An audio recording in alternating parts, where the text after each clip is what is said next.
Okay, testing. That looks good.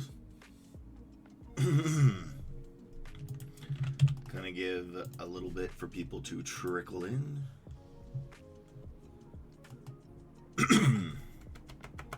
Oh my gosh, why? All right. What do we got this? This is... I just made the template. Greatly appreciate the review. Perfect. You know, I should probably shrink the things between this. Is that what mine looks like? Hold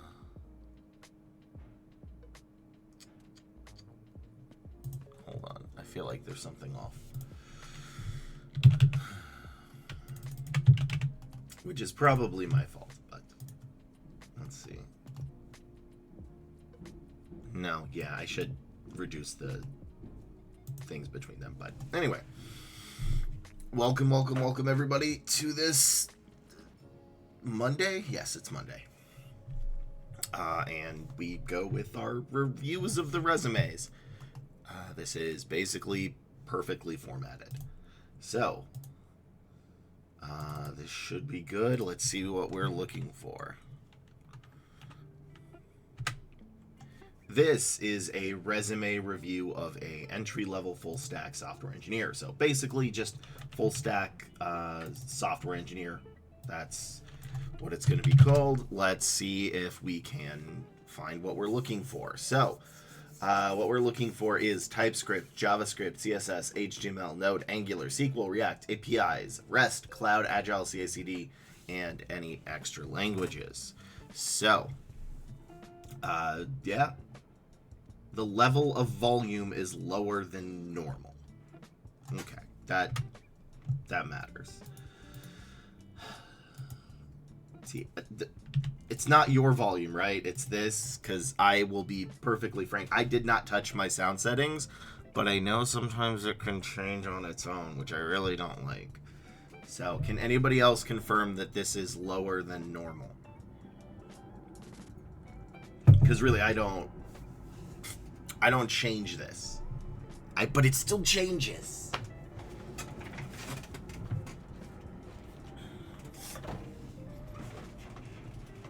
No, I just want to make sure it is, because it very may have been an issue.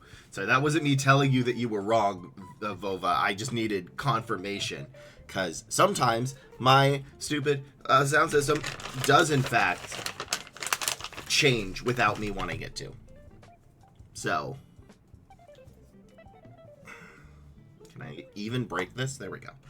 Got weak little video game hands. All right, I know. I have to move the treats over here, sir, because we had ants, and I know that to you is extra protein. That's you will again, Clem. It is fine. So, all right. Where'd you go, buddy? All right, let's look at you. So, your performance today has been adequate. You've been very good. Over this weekend, you were also very good. Mommy and Daddy had a trip to see a wedding venue, and when you got home, you were well behaved, and truthfully, I cannot think of anything you've done wrong this whole weekend. So you had lots of pets.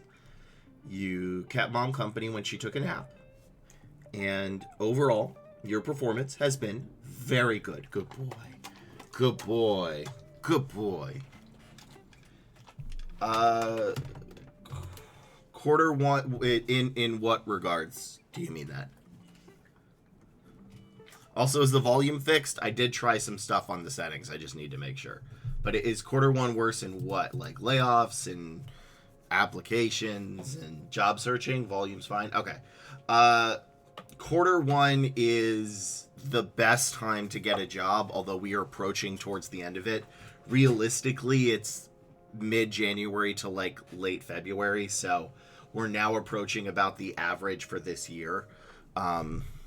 Unfortunately, I will say this quarter one kind of got cut because of all the layoffs, so that Yeah, this quarter one I don't think is worse than quarter four, but it is bad.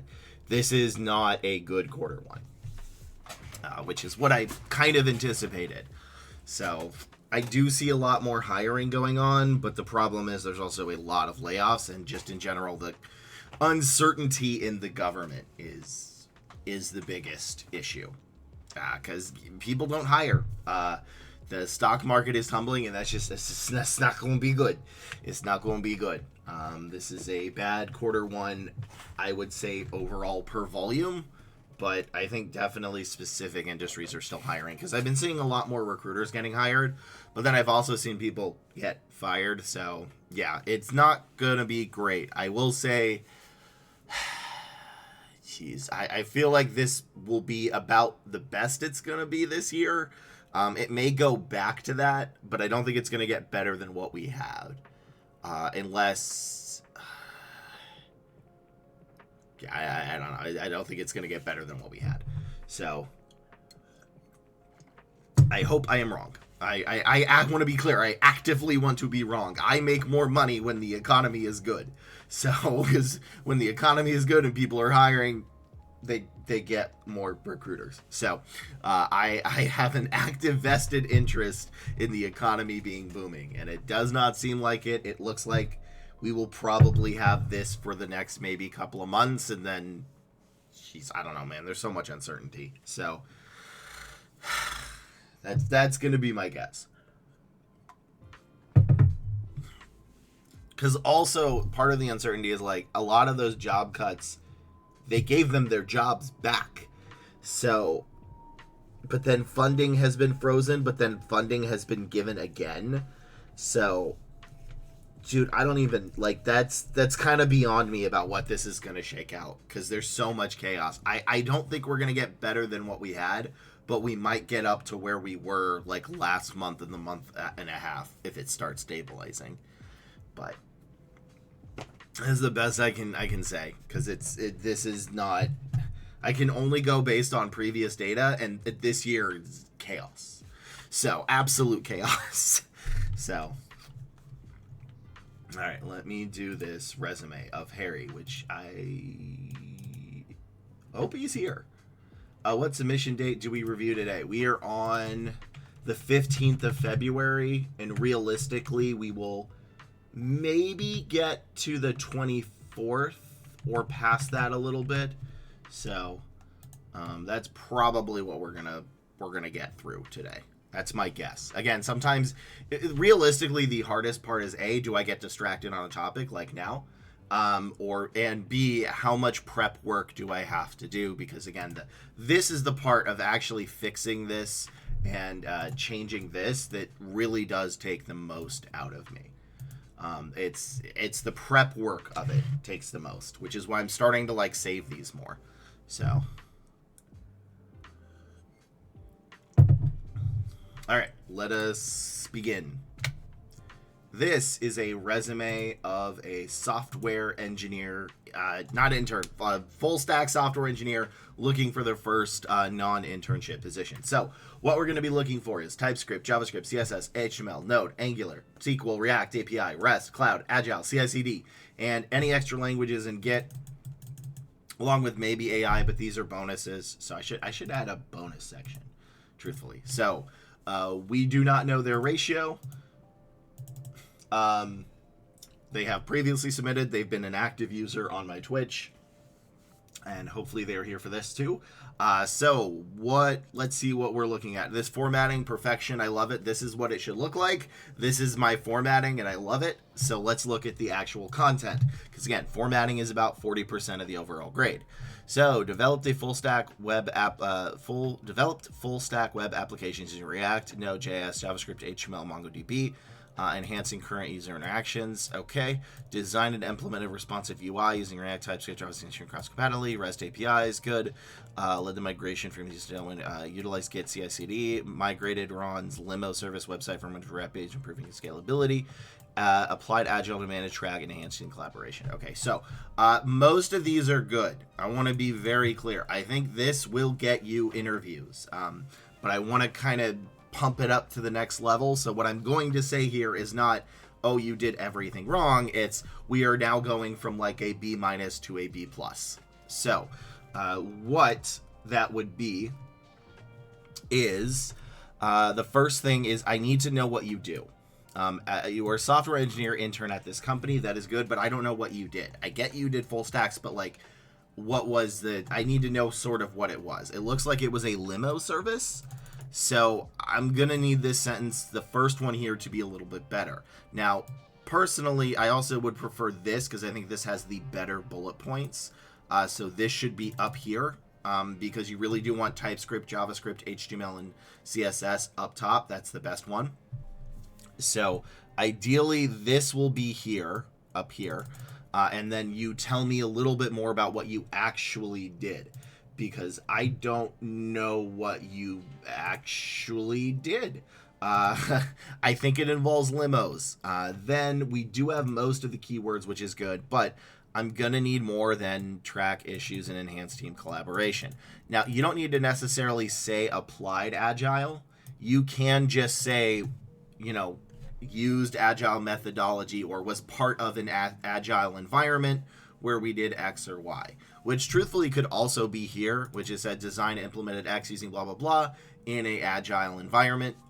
That is okay. I know for a lot of these, it's how, what, why. You don't really need to say that here because they're not expecting you to manage the agile process, which is sort of what you wrote. They're just expecting you to have done it. So as long as you say agile environment, you're fine. So yes. So to summarize, I think these two sentences should be switched. Keywords wise, I think you have everything but SQL. I do need SQL. If possible, SQL should be up there. That is the thing I'm missing, and that is very important. And in addition, you can just say in an agile environment. You don't even need the rest of that sentence. So what did you do? These two should be switched. Add SQL, just say in an agile environment. And then just start applying. That would be good because it's also a little bit here is confusing because you said migrated Ron's limo service as a project, but did you put it under work history? So there's one or two things that are slightly off and we just need to fix those. But overall, I do think this will probably get you more interviews than previously. Now, admittedly, we are now approaching the time where people in general get less interviews. On average, Q1 is the biggest boom in hiring of the year. This year has been chaos, so we'll see if that holds up. But I think this will start getting you more interviews. So let's go to the next resume.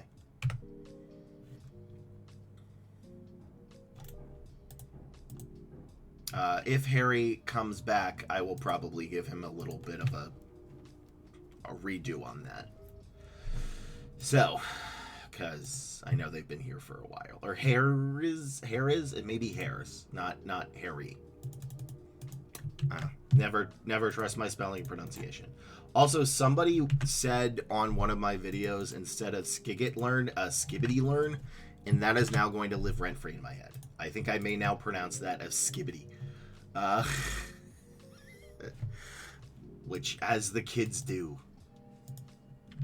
Which I can't believe they're trying to make a movie out of that, because, like, it's a meme that has already died, like, years ago. Although, admittedly, the Lego movie was good. So that, I was like, you know what? That was solid. So maybe somehow this can be a good movie. Also, let's see. This is a resubmission from episode 68. You said everything was wrong with my resume, that I should do this for full stack. Okay, so they are full stack.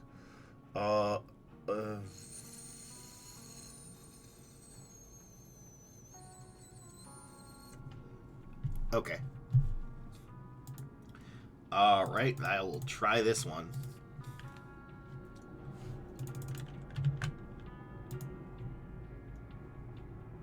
I also, so what is new with everybody else? I applied for to basically recruit for the government, like a section of the government, on Friday. So, that was a lot of paperwork, and I will find out in like 4 months if my application is successful for freelance agency for governmental contracts, specifically for a library, which I think is actually very cool. So, Happy Mario Day. Happy Mario Day? Why is today Mario Day? It is Mario Day. Okay. I didn't know Mario had a day. All right. Oh, Mario. Okay, that makes sense. That makes sense. That actually makes a lot of sense. I need to learn Leet Speak again. I have forgotten my gamer roots. Okay, we are gonna need this because. All right. They just said software engineer. Man. All right. Well, let's do this one. This is a resume review of a software engineer. What kind? I don't know. This person was on episode 68 of my YouTube series. They have worked as a full stack engineer in startups, and they've done basically every role. They said they are self-taught, and there's a lot of stuff here that is not necessarily relevant to the job search, but does give me a little bit of a background. So they did say they're currently in their second year and they're looking for any software role, but they can't be picky yet. So this is the problem. All right. I understand they teach you everything. Picking a software specialization is not being picky.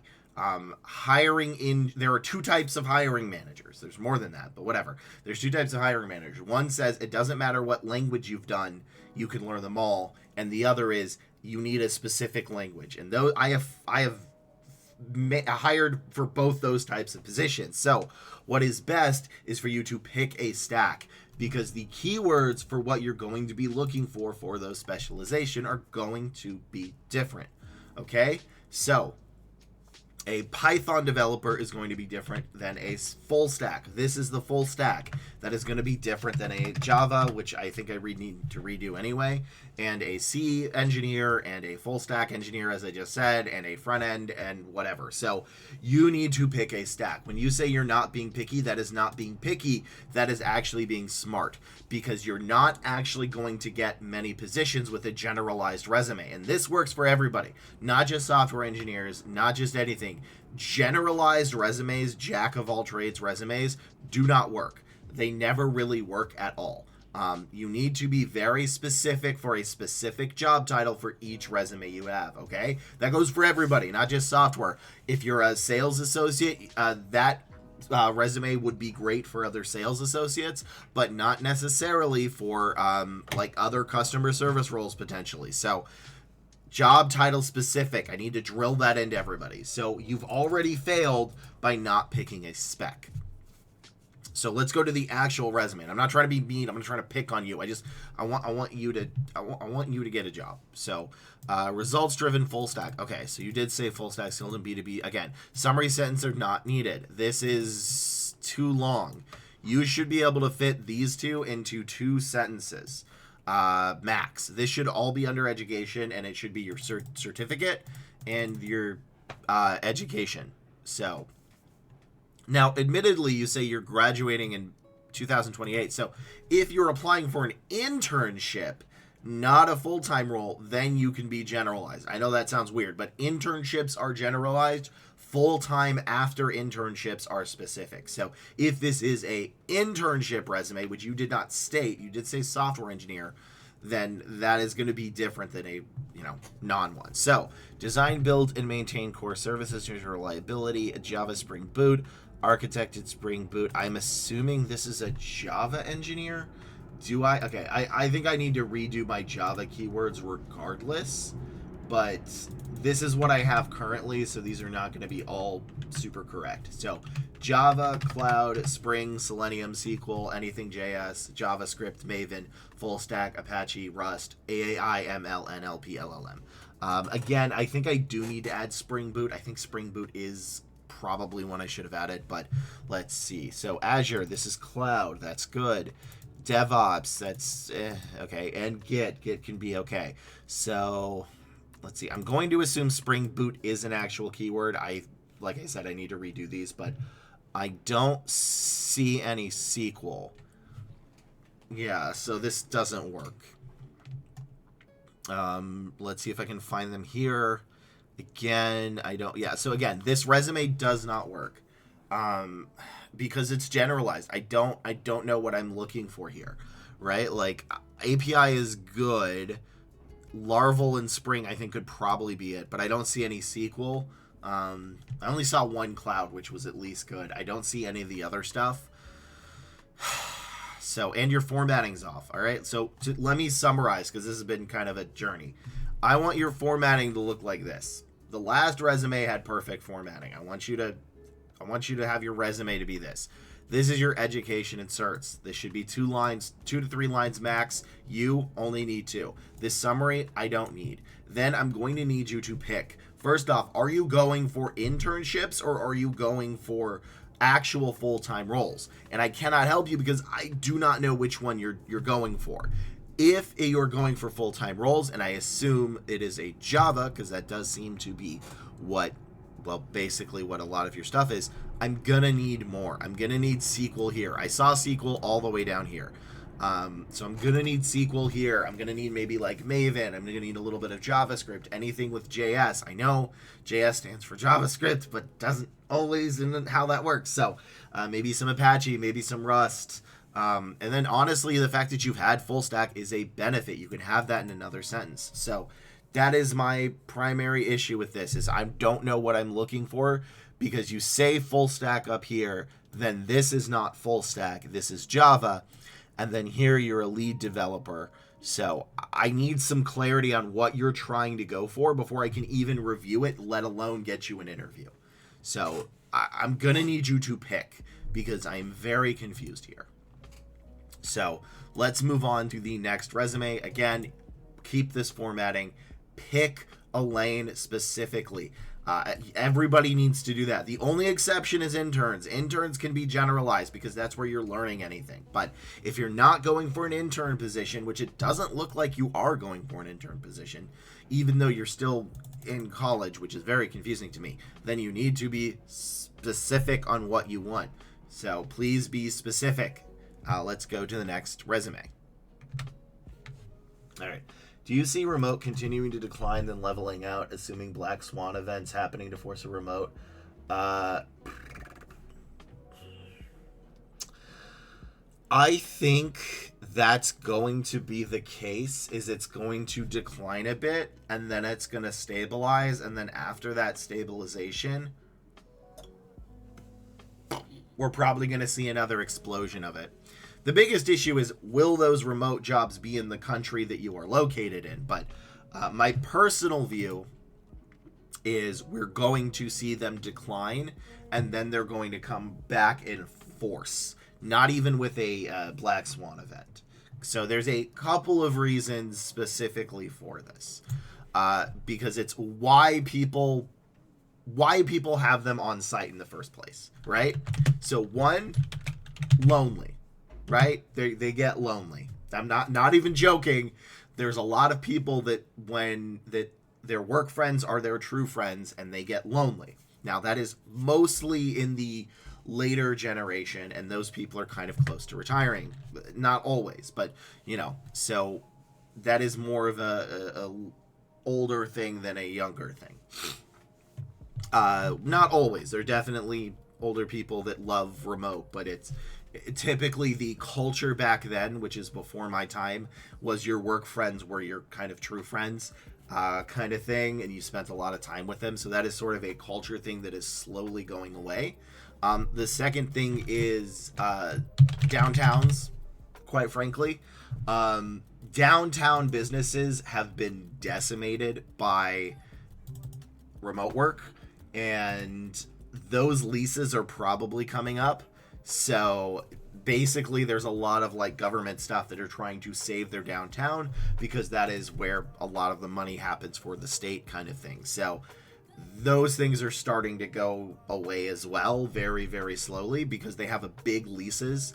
So, and the other thing to that is leases. I don't know the exact amount of time a lease is for big corporate buildings, but a lot of people built these giant corporate company buildings that nobody's in, and they kind of need to fill them, or they look bad to their bosses because it's expensive money. So when those leases are up, they'll probably sell them.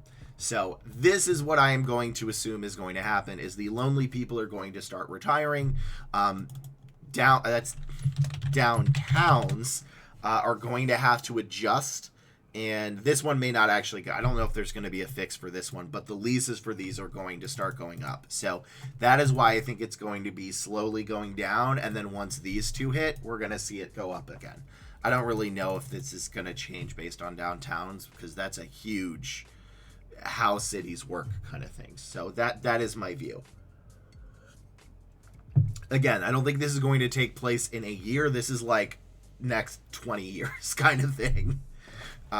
Realistically, I think the leases for those big buildings are like every 5 years, so maybe like 5 to 8 years. So, but that is my view on what is going to happen with them, which again may not actually be super correct, because I am a recruiter. It's a lot of societal changes, but you know. All right, this person put their phone number. Let me go down to fix that, and then we have an ad in a minute, so Bear needs to go out, and I need more water. Yes, you do. I know. You're looking at me. You're awfully cute, sir. And then I'll do that one.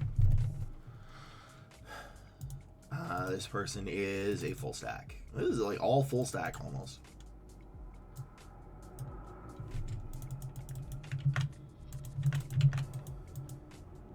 So that is my view. And again, I am pro remote, although I really do think the biggest issue is, are remote jobs going to stay in the country that you are in? And I don't know about that one.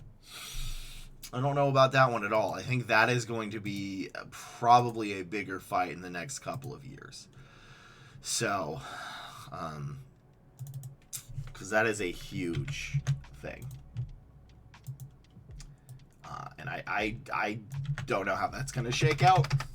So, I hope it works out, but I just very much know that, you know, companies are basically their view, and I'm not saying I agree with this, is if we can pay somebody in the US X amount that's remote and they're not in the same state, why can't we pay somebody X outside where it's a fifth of the cost? So, which typically is quality and time zones. Not that other countries are not necessarily quality, but the closer you are, it's a lot harder to manage them, and sometimes the quality can drop because they're in a different time zone, and time zone, like massive different time zone, not just like 2 hours, but massive different time zone. And B, the companies over there don't necessarily care about the internal company as much, because they are usually like kind of contractors. That doesn't mean they can't care, but there is definitely a big difference in a lot of things. So that'll probably crash. Outsourcing has always been a thing, a problem that other countries bring. Yeah, I think it has always been a thing. I do know that. I just don't think it's been as widespread, you know? I think the full-on advent of remote work has sort of made it more common. Like, yes, outsourcing happens, but now it's starting to be thought of differently, in my view. But they are kind of in cycles, so like they'll go outsource, then the quality drops, because it usually does when you outsource. Then they go back, and it cycles. So yeah, it is. But I feel like the volume of it, right? Because like it's not that it has happened, but it's like 1 in 10 companies outsourced, and this is a complete made up stat. Do not take this as gospel. But if 1 in 10 companies like outsourced in 1980, now it's like 7 out of 10 companies. You know, it's always volume. So, but I do agree with that. Trust me, having to call insurance repeatedly, it's yes. And I've worked with people, like I've actually led some outsourcing teams on a dotted line before. So I've trained them. I do understand it. I feel like it's starting to pick up a lot more. And that's also how I know that, like, you know, it doesn't necessarily mean lower quality. Realistically, usually the issue is the time zones, cultural differences, and training is that you have to train them a slightly different way than you would. and then the quality kind of goes up. It's just people don't do that training, which I was good at. I was actually good at training. So, but yeah, it's kind of hard to do the training. So, all right, I will be right back. Give me like 3 minutes. We were having an ad, and Bear needs to go outside. So, come on, Bear. You need to go out. It's been too long.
Okay.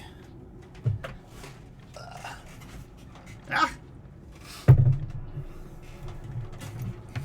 Alright. Give me 1 second. What?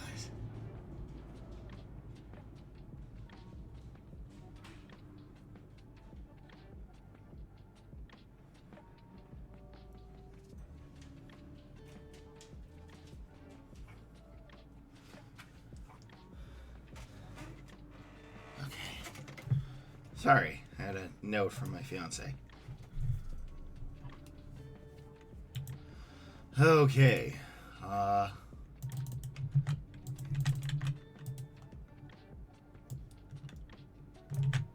There we go. And we are back. So I also gotta check this again in a second. She said... What? Did you? Okay, sorry. That was weird. Alright, we're back.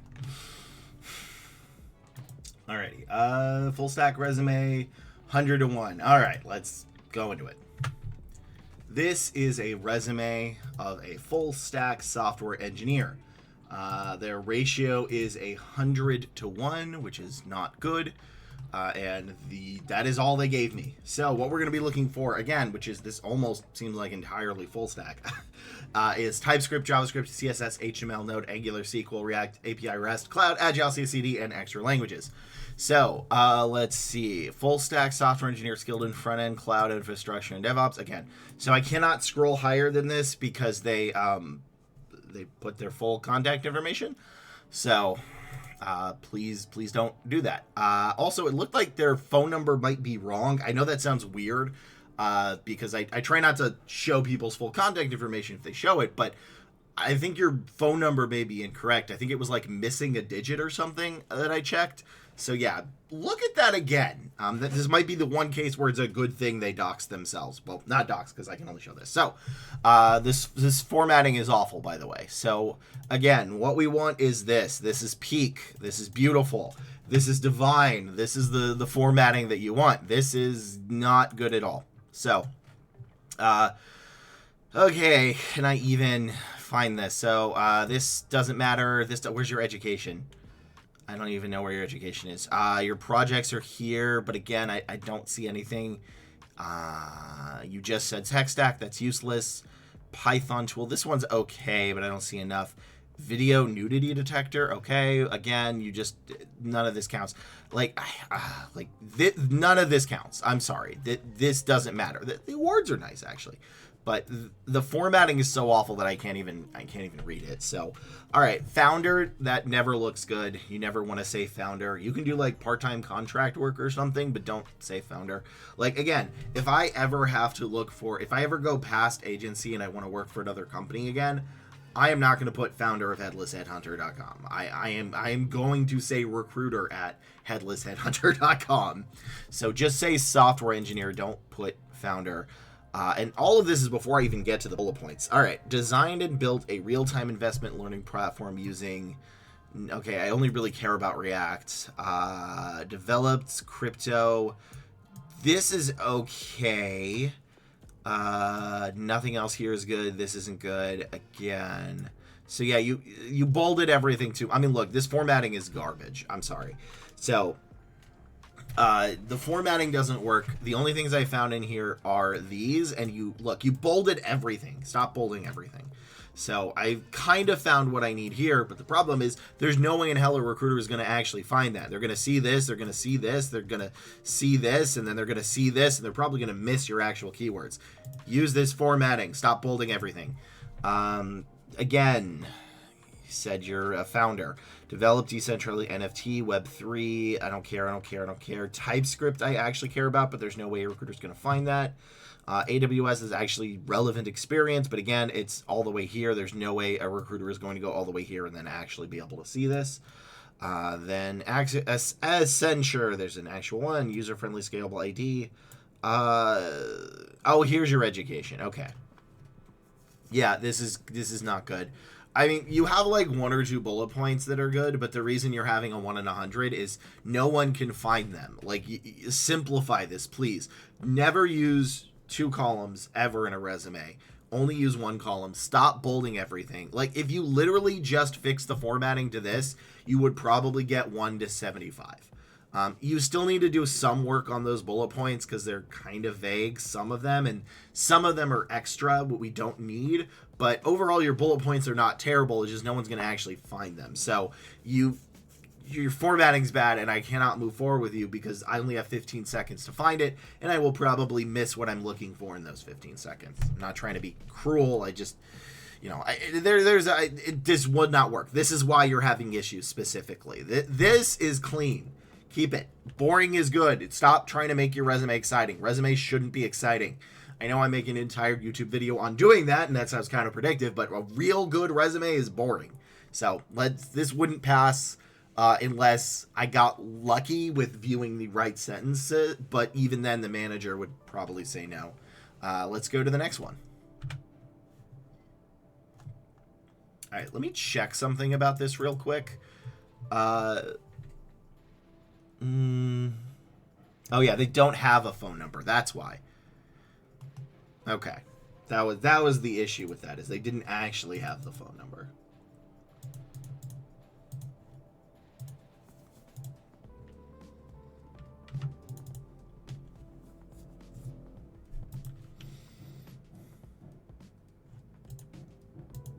Like, I knew something was off with it, I just couldn't remember what.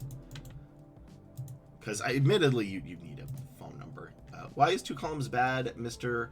Never mind, heard the rationale by being a standard resume. It's just, it's a volume thing, right? Like, when any, I'm going to have you start thinking like a recruiter and not a candidate. So when you are thinking like a candidate, your view is, this is fantastic. They're going to spend time to read this. This is going to be good. And it's going to be fine. In fact, I think this next resume has bad formatting as well, which maybe I can go over in that video. But the short of it is, it's a volume issue.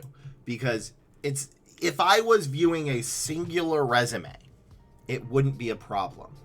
But again, you are not having a singular resume. You're seeing 20, 30, 40, 50 in 10 minutes. So it's a volume issue. It really is the difference between making a fantastic, beautiful 3-star meal for your significant other and cranking out 150 burgers, fries, and coleslaw in 30 minutes, right? Like, it's a volume issue. It always goes down to volume, because a 2-column formatting would not be really an issue in a lot of places, because if it's a low volume. So you have to consider that it's not just your resume. There are 40 before and 40 after, and I have 10 to 15 seconds. And could you reasonably find what you're looking for in 10 to 15 seconds? Because candidates try to make their resume good when the objective should be failure reduction, right? You're not trying to stand out. You're trying to reduce the failure rate of the recruiter when looking at your resume. So I think that is probably the biggest way to think of it, is you're trying to, and even this, right? Again, this is not a bad formatting, but I want you to find what you're looking for in 15 seconds, and then you move to the next. I am spending, like, I'm not sure the math in this, probably like 40 times longer than I would on any of these resumes. You don't get that time, especially in a crowded market. Now, if you were, say, an actuary and you applied to a position that has been open for a week and only has 2 candidates that applied, then yeah, you can go okay with bad formatting, but you don't really get that in a software engineer.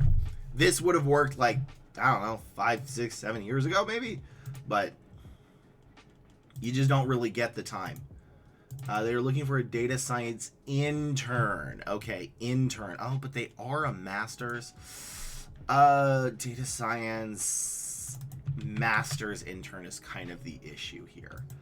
So, because an intern is usually that, but when you start getting the masters, it starts getting a little bit different. Let me see if I can just find a master's position or two for them. So, but yeah, that is why anything that takes time away from viewing it, and look, here's why. This is not 2 columns, but I think you all can see that this takes time away from the other stuff. So they may miss things. And that's kind of the point. I think I'm going to go over that in the next one, too. I feel like that's probably a good topic. But I do want to look up for data science interns, because they may be slightly different than, I used to work here. Interesting. Wow, that is a lot. Do I know this person? No, this person joined after. Anyway, I used to work at Higher Cloud. That was actually my first recruiting job. Data scientist.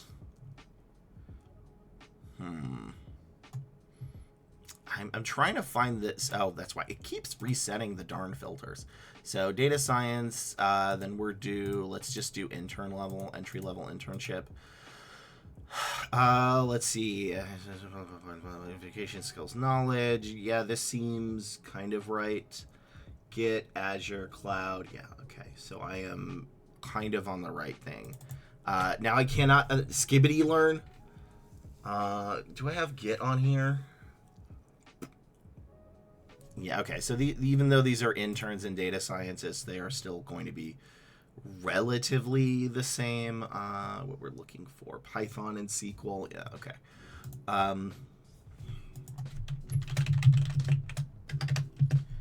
Okay, intern, machine learning. I think these are relatively the same. I just don't think you're going to need all of them,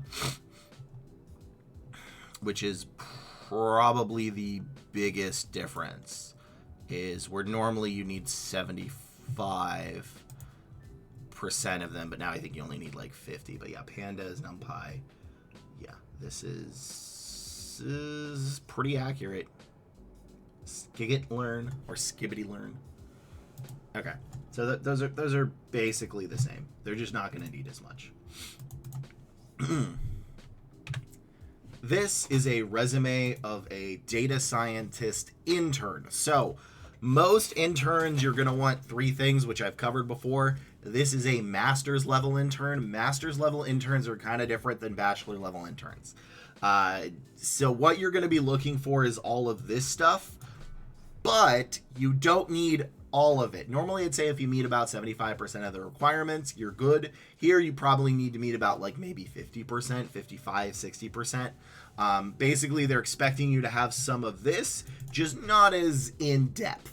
So what we're going to be looking for is R, Python, SQL, Cloud, machine learning, pandas, NumPy, skibbity learn, skigit learn, whatever that's called, modeling, hypothesis testing, experimental design, visualization tools, Cassandra, Hadoop, Spark, Tableau, CI/CD, and explaining complex technical concepts to non-technical stakeholders. They will expect you to do something like this, but this is one of those where it's probably like, it's okay if you don't have this as much because you're doing an internship. So what this person has said is they've applied to 150 to 1, and they have not gotten, actually, they have no responses. That's not good. So they're looking for a data scientist intern and not getting any responses. So let's see what's wrong with this resume. And also, I did want to, before I even go into this, talk a little bit about formatting, because this formatting is also bad. And there people in my chat were like, why is 2 columns specifically bad? And the reason is I want you all to think like a hiring manager and a recruiter, not like a candidate. Because the issue is recruiters have about 15 seconds to look at a resume, give or take. Some have less. And in those 15 seconds, the more boring and basic structure you have, the more they could see. I don't want you to start thinking about how can I stand out? How can I make the best resume ever? I want you to instead think, how can I reduce the errors my resume has so that the recruiter and hiring manager can find what I need easier? You stand out in the interview, not the resume. So this is also a bad formatting problem. One, I hope you actually, I'm assuming you deleted this for this. Please make sure your contact information is correct. But 2, there is too much bolding, because when you are looking at 100 resumes in 15 seconds, you go, okay, boom, next. Okay, next. And what happens is my eyes are drawn to this bolding. My eyes are drawn to this bolding, except if people will notice, none of these are in the bolding. In fact, I think you missed one of them right here. My eyes would go to operational efficiency and energy optimization. I don't give a crap about that. What I do care is that you actually built predictive models using Python and SQL. This is a solid sentence. Your bullet, so make it basic. Make it like this. This is easy to read. Honestly, I think I may need to reduce the little things in between there, but overall this will be a better formula. So can I actually find this stuff? I'm gonna not talk about the formatting because I just spent 2 reviews talking about this, but your formatting is bad, too much bolding.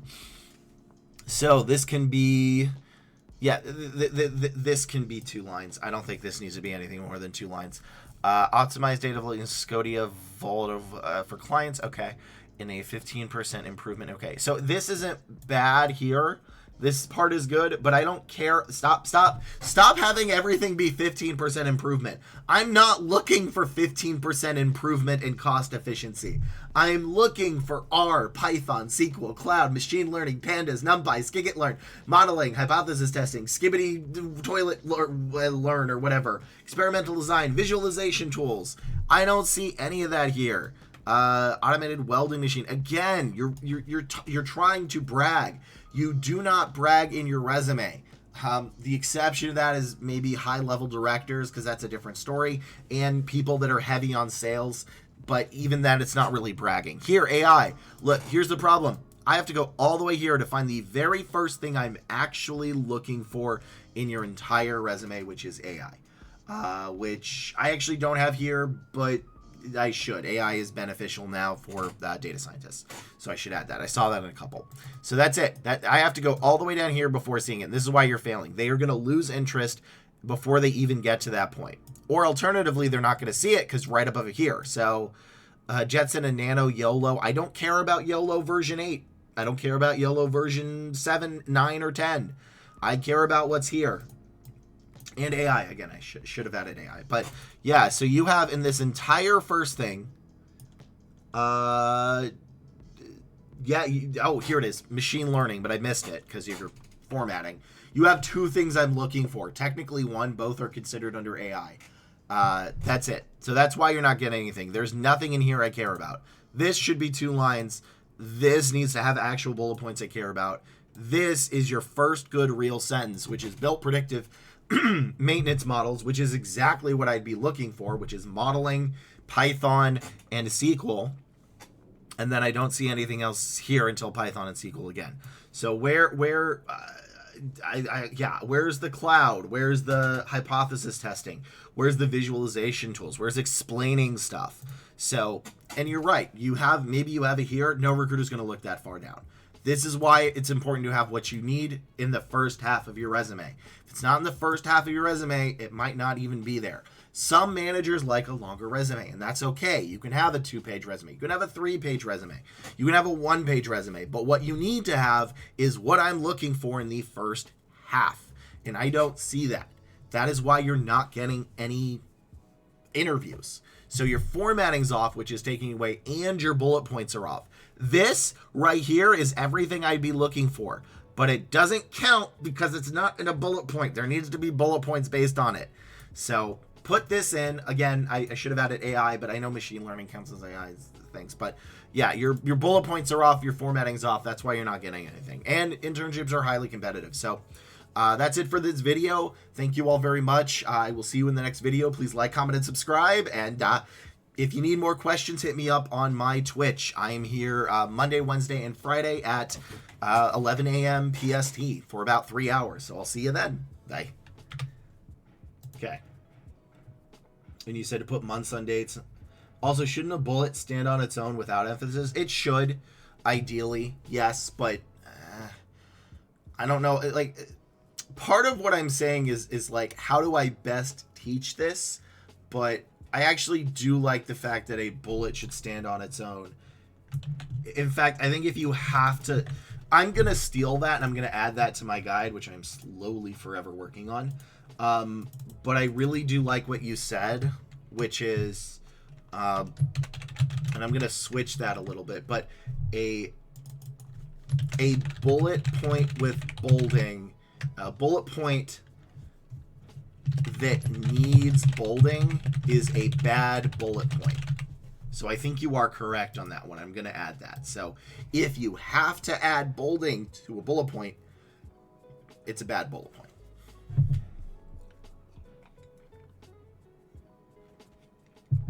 But yeah, what I'm trying to get people to do, and this is also kind of the difficulty in general, is there is I guess sort of like a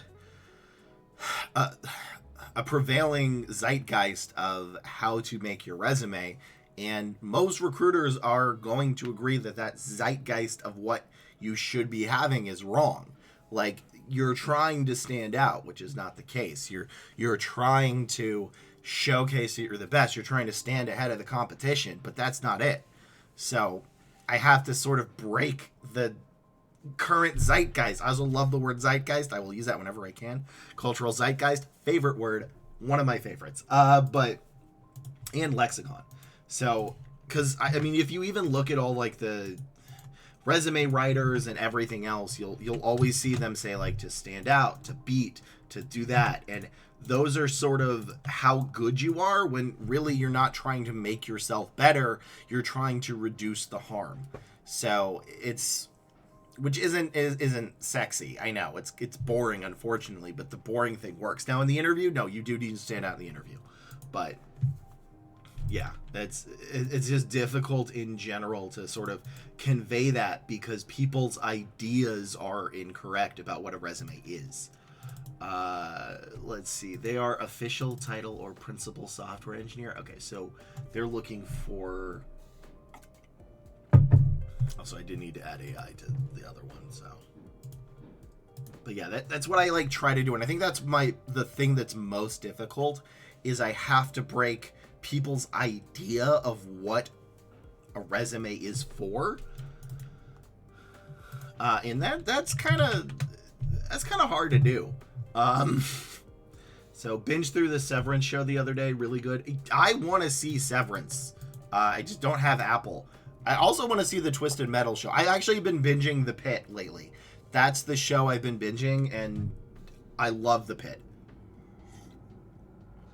Absolutely love The Pit. I love that show. But yeah, I want to see Severance. I actually very much want to see Severance. I just can't, like, it's only on Apple, right? And I don't have that. Because I actively... Oh, boy. That's why. I can DM you the stream sites for free, don't pay. I know, I don't pay for stream sites. It's fine. Also, you shouldn't DM that. I don't want you to get in trouble. But no, I can find stuff if I need to. Yeah, I can find stuff if I need to. It's just look, it's the same thing with Steam, right? Piracy is a service problem. That's why Steam has been so successful in the video game thing, is they said whenever somebody pirates your video game, that is not a financial statement, but simply put, a service problem. And that's why they've actually been successful. One of the reasons they've been successful is they take that every time someone pirates a game from like that, is that it is a failure on them to easily deliver that game. And streaming has been that case as well. Is that like, I would happily pay for this stuff, but I don't want to go through 20 services. There's a reason I don't have cable. So, yeah, overpriced. Now we're just back to cable. Exactly. And that doesn't work. So, that's why it's a service problem. Like, piracy decreased when the service was better. Piracy is a service problem. That is primarily it. So... which is the issue. It's and you know, there's always going to be some people where it doesn't matter what the service is, it won't be the case, but that's in the minority. Most people will pay for things if they believe it is a good deal. So, the hell is this? All right. They are looking for a full stack. They're looking for like lead full stack. Let me just double check to make sure this is great. I need to always go back and forth in case there's something else that comes hot now and then, but I think this is still good, because lead full stack, you're probably going to add a little bit of stuff to this, which is probably the leadership, and I just want to make sure I get that. So, but yes, I fully believe that piracy is a service problem, and Steam did too, and that is specifically why they are so successful. So full stack, senior dev, dyslexia. I can do principal, full stack. Am I gonna see this right? Director, senior front end. I'm gonna do senior front. Okay. I'll have to do just senior or lead. Lead is probably closer to what they're looking for. Yes, has anybody seen The Pit? I like want to actively talk about that, and I just nobody's seen it. I just think it's so good, such a good medical drama. Let's see, can I get senior full stack? What we do, don't apply if you what don't have this. I get what you're going for, breadboard. Don't do that. This is a bad job description. I can't... Wait, is this what you... Bad breadboard. Have a better JD. Listen to your recruiter. They should not have that. Ability to own features. Okay, I think it's going to basically be the same. So we have an ad in like 8 seconds, and then after that I'll do it. But so, and give me a second. I need to text it. Apparently, I did not notice anything today. Did you notice anything? Sorry, Bear might have gotten into something and may have diarrhea. So I need to make sure. So he may need to go out again in a couple of minutes. I just need to make sure. So I have to text my fiance because I do not want this stream ending very quick because of that. So.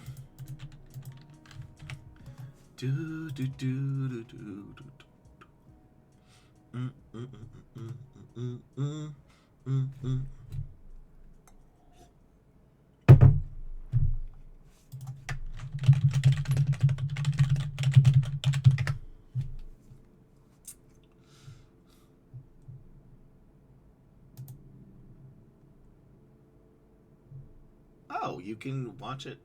Apple trial.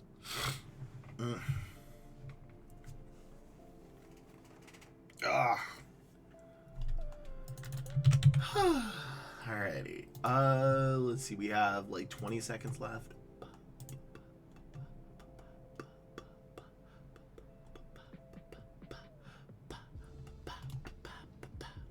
But within a rules bullets, we want important stuff mentioned first.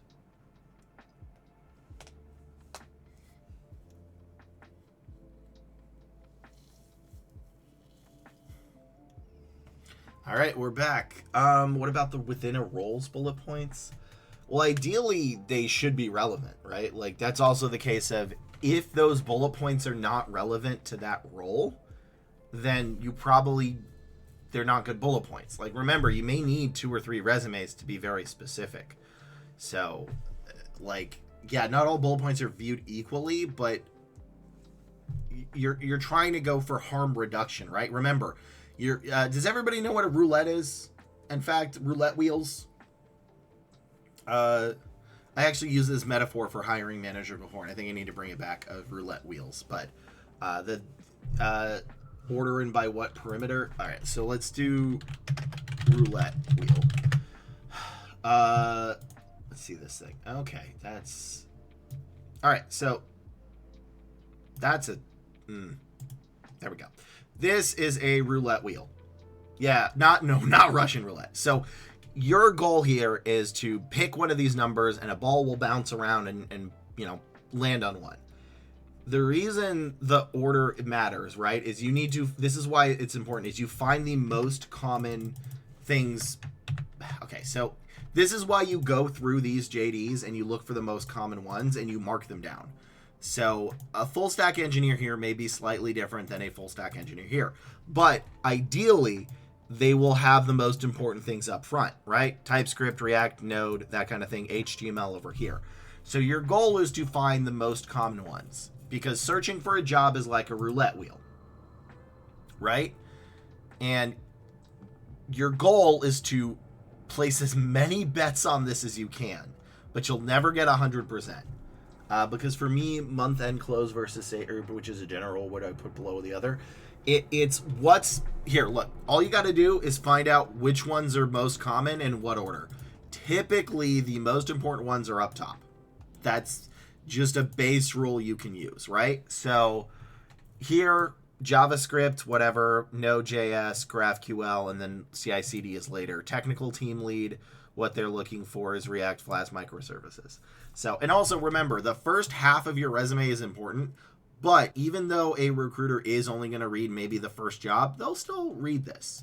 So it's okay if not everything is in here, right? As long as it's all in here, you should be okay. And it's not what's important to you, it's what's important based on the job description.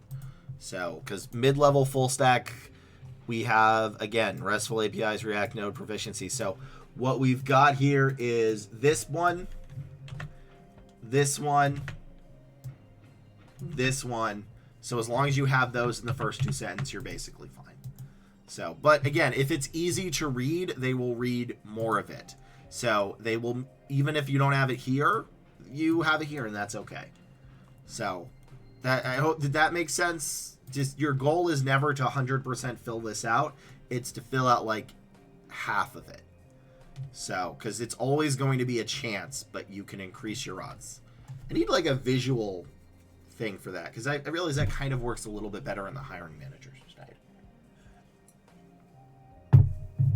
So, itchy. Alrighty.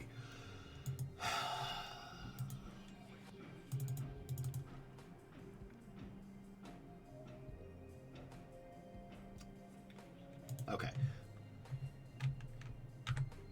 This is a resume review of a software engineer full stack, a very senior software engineer full stack. So what they said is they have a 1-to-50 ratio, which isn't bad. I want to be clear. That's not terrible. That's like I said, like a C-. Could be worse, but again, it's passing. And they said they have about 15 years of experience, and their average tenure is 4 to 5 years. That's very solid. Let's see, their current role has them acting as a lead manager and a mid role, so I'm showing leadership. They left 3 contract positions off, which subtracts 1.5 years. So ideally, anything over 10 years experience can just be 10 years. It's not that it's unheard of, but unless you're doing for higher management level, very high, typically anything past 10 is superfluous. So you can just show 10 years, that's fine. So what we're going to be looking for in this resume is TypeScript, JavaScript, CSS, HTML, Node, Angular, SQL, React, API, REST, Cloud, Agile, CI/CD, and because you're applying to more senior positions, if you're applying for like lead roles, we do want to see a little bit of management. Now, weirdly enough, the actual things you're looking for are largely the same, just with a little bit of leadership. They just want you to know them more in depth. So if you guys like this kind of content, please like, comment, and subscribe. It really helps me out. And if you need any more help, join me on my live stream Monday, Wednesday, Friday at 11 a.m. PST on Twitch. I give out this advice for free. So let's see if we can't fix this, which honestly, I don't think we're going to need a ton of fixes. So first off, your formatting is off. Not a huge deal. This is still legible, but again, this is more legible. So you would go from like a 30% to a 35 to 40% increase, right? Like, you know, you can fix the formatting. Education should probably still be up top. I know, as long as it's in one line, it's fine. So let's see, develop Spring Boot on Azure Cloud. That's Cloud. Spring Boot is more for Java, React and for Java, React. Okay, that's fine. Internal, let's see, resolve it. Yeah, this is kind of hard to read. This is why you want a slightly better formatting. This should be, which I show here, is Arial 10.5.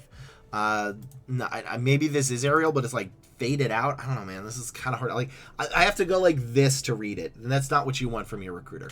So we have Azure. We directing human height requirements design solution, daily engineering, current milestones, leveraging tasks using React, RESTful API, Spring Boot, AWS, and Lambda. Okay, this is fine. Again, I'd like a little bit of JavaScript, but this seems more like you're on the Java side of full stack. So I'm not really seeing sort of the back end, the front end. There's a lot of really good back end one though, so that's good. Also, this is overlapping with this, so I don't know if that's correct. I would not put software level 3. I would just put senior. Senior is better. This level 3 could mean anything from nothing to everything, so don't do that. What are we missing here? Again, for full stack, I might be missing the JavaScript. But I do have Cloud, I do have React, and this stuff is largely working too. So I think I'm not really seeing the leadership though. I want a little bit more about this. But otherwise, I think this is okay. It is mostly held back by your formatting and just missing some keywords. So, yeah. I mean, do I see SQL? Yeah, I don't see SQL. Let's see. What am I missing? Do I have Node? No, I don't have Node. Do I have Angular? No. What am I missing? Do I have Agile? No. So I'm missing Agile. I'm missing maybe these. Again, they don't have to be major. You just have to kind of put them in if you actually did it. So we do need JavaScript, CSS, HTML, and SQL. Other than that, if you fix the formatting and maybe have a better leadership, like what you did, how you directed them, did you lead from the front, did you lead from the back, I think you're going to have a higher ratio of like maybe 1 to 25, 1 to 30. So overall, like, again, C-. This passes. This is not a bad resume. I don't want people to think, this is garbage. Rah, rah, rah. Like, your bullet points are largely what I'd be looking for. We're just missing a couple of things, and I want to take it from like a C- to a B+. So fix a couple of the bullet points. Not too much. You just need to add 1 or 2 things. Primarily SQL, JavaScript, CSS, HTML. Maybe if you can Node as well, and Agile, and then fix the formatting and fix why the timeline is off. And yeah, the timeline is also off here. So, and then I think you're good. That should be solid. So let's go to the next resume. Okay. I did not get my tattoo yet. We are planning on doing that when we get married officially, which is next month. Or at least a little bit after, or we've had so many, like, we have 3 weddings to go for and planning our own, so it's going to be exhausted. Also, we haven't picked out what tattoo it is. So, hey, thank you again, Clem. You just waited till the exact moment. But yeah, good to know that about presenting 10 years of preaching, that year's experience. Yeah. So, thank you again, Clem, for the subscribe. So, I very much appreciate it. But yeah, it's like anything past 10 years is usually superfluous. There are some high-level manager roles. I want to be clear, if you go to like director or manager, you may want a little bit more, but like anything past 10 years is just not as needed. So, but yeah, thank you again for the subscribe. You know what? I'm going to give the pupper a treat for you. Again, you know what? No, I'm not, because he may have diarrhea, so he will get pets, but I don't think I should give him another treat. Oh, you heard me? You're stretching? Is that a good stretch? Good boy. So, yeah, exactly. I don't want him... He doesn't seem to have it now, but fiance noticed it. So, yeah, hi, you heard me? You heard me calling you? Hi. Yeah, go back under the bed. Go rest. Go sleep. I know. I love you too, buddy. I was only learning candidates call themselves full stack, but have 80% back end, 50% out of the 5% front end. So what does full stack mean to me as a recruiter? Honestly, it's what it means to the company. And the truth is, some companies want that. Others want 80% front end and 2% back end. Some want 95% back end and 5% front end. The point is that you've done it both. I wish I could give you a better answer to that, but there is no official ratio because it's going to depend on the company. And I think even if you like look in the job descriptions, truthfully, you'll find some that really do want somebody that are more heavy on the front end versus the back end. Yeah, it's highly dependent. Like, there isn't a... This is also why I've said I think if there was a clear lexicon, a lot of issues in recruiting would be solved, but there's no clear lexicon, so it's really just, have you done both? Because some people may only want you to do 5% of one and 95% of the other, and it's not your... This is going to sound weird, Lemon, but it's not your decision of if you're good enough for the job. As long as you meet those bare qualifications, put it in, because the company is the one who decides that. And I've had interviews where I thought, like, you know, I don't know X a lot. And then when I got into the job, I realized, oh, I know X more than others. So, yes, you can. As long as you have the experience, Lemon, you can. Because it's not your job to disqualify yourself. All they're looking for is the bare minimums. And, you know, if it says specifically, like, heavy back-end focus, then you may only have to touch it. Like, this is kind of the issue a lot of people have with, like, Excel, is they're like, why, like, I've only done Excel, I haven't done all this. Like, it's not your decision. You just need to put down what you've done and how you've done it, and the manager will let you know if that is good enough or not. Because a lot of these roles that ask for Excel, they're not asking for like pivot tables and all that stuff. They're just asking that you can put in a spreadsheet. So don't knock yourself off. It's not your decision. Oh, I may have gotten DC'd real quick. Did I just get DC'd? I don't know. But yeah, it's not your decision. That's not your role. So, like here, let me see if I can't even find one based on a recruiting one. I mean, admittedly, though, I know basically like everything in recruiting. I am, in fact, a jack of all trades in recruiting. So that may not be applicable. But yeah, here they want strong sourcing. I have that. Scheduling interviews, creating offer letters for new hires. This right here, pretty common. Look, I've used Taleo and Workday. That's fine. That's all they wanted. MS Office suite right here. I cannot do pivot tables. I cannot do VLOOKUP. I actually want to. I want to learn that stuff. And but I've used it. And a lot of the times they're not necessarily asking you if you're a master. They're just specifically saying, hey, we don't have the 3 weeks to teach you the basics. Can you come in and hit the ground strong? So that's it. So don't do that to yourself. Your job as a candidate is not to disqualify yourself. Your job is to make sure you meet the bare minimum and put that in. Oh my God. Okay. Oh my God. All right, this one's going to be interesting, y'all. I have done one actuary role. They actually, I cannot imagine they'd have any difficulty. Oh boy.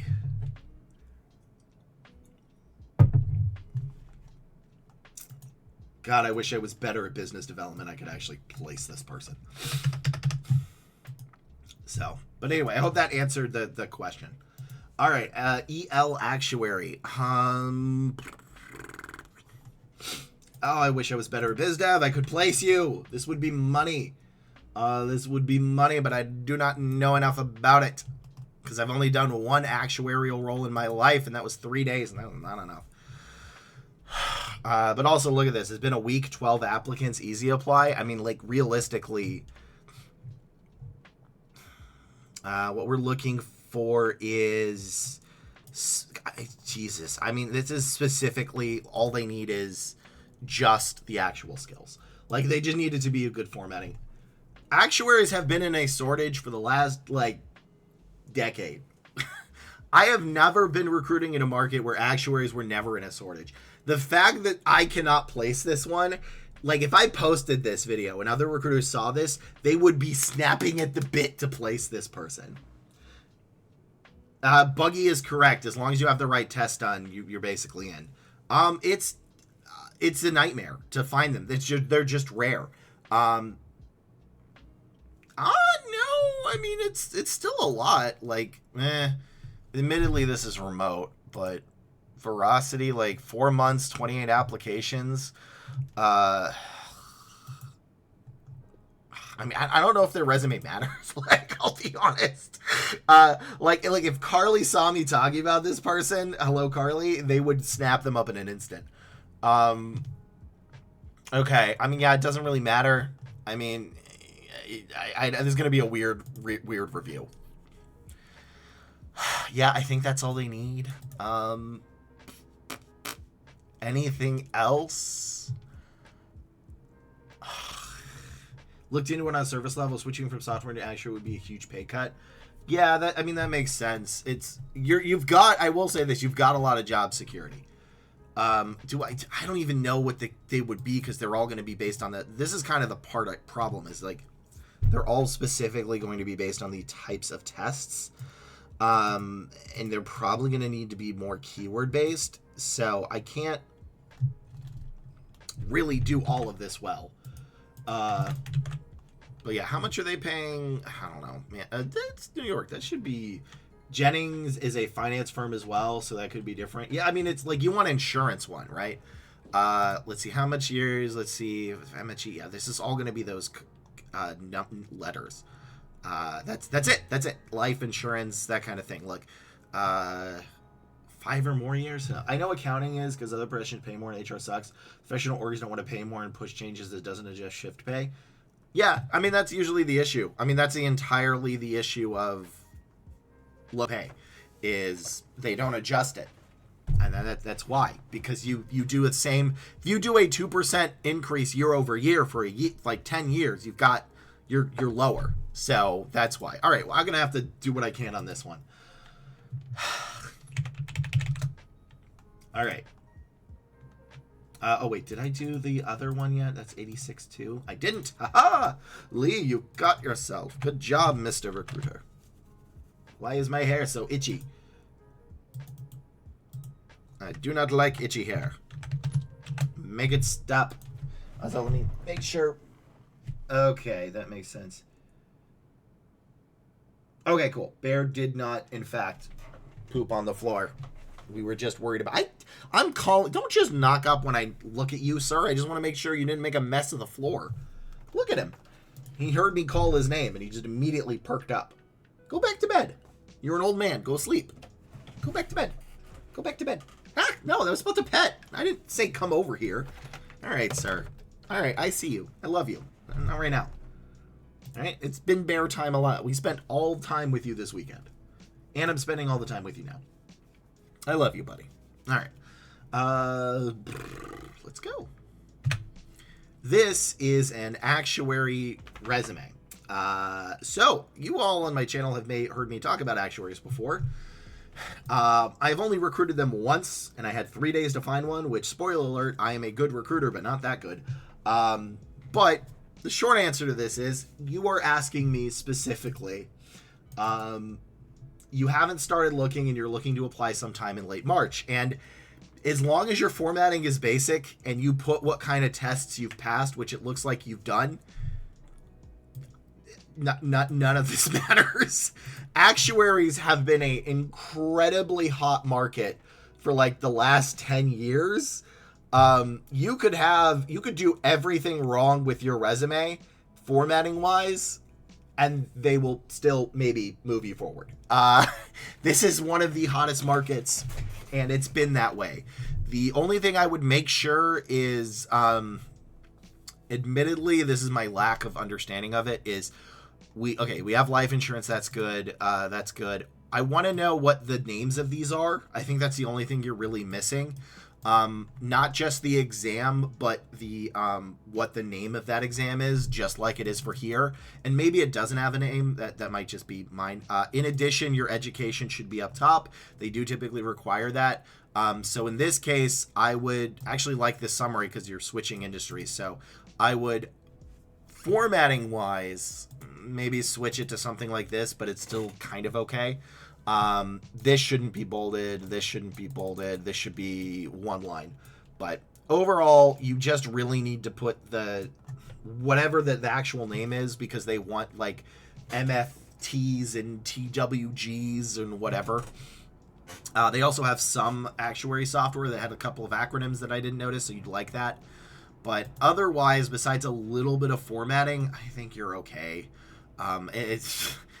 Actuaries can have a terrible resume and move it forward. I don't know the market in Canada, but you have enough stuff here, with the only exception being these not being named, which is the one flaw I might think, that you should be fine. And I don't need to read these. That's how good that market is. It's like, oh, you're good. You passed the exam. You have a little bit of experience. Boom. So I don't need to read those. So just education should be under exams or in the same thing, and you just need to title these, but fix the formatting a little bit. But there's not much I can tell you that would really matter here. You have everything I need. You are an actuary. You have shown me some of the tests. I would like maybe one or two of the extra actuary tools that you used. I don't remember the name of them off the top of my head, but overall, and you tell me you're switching from life insurance to the PNC.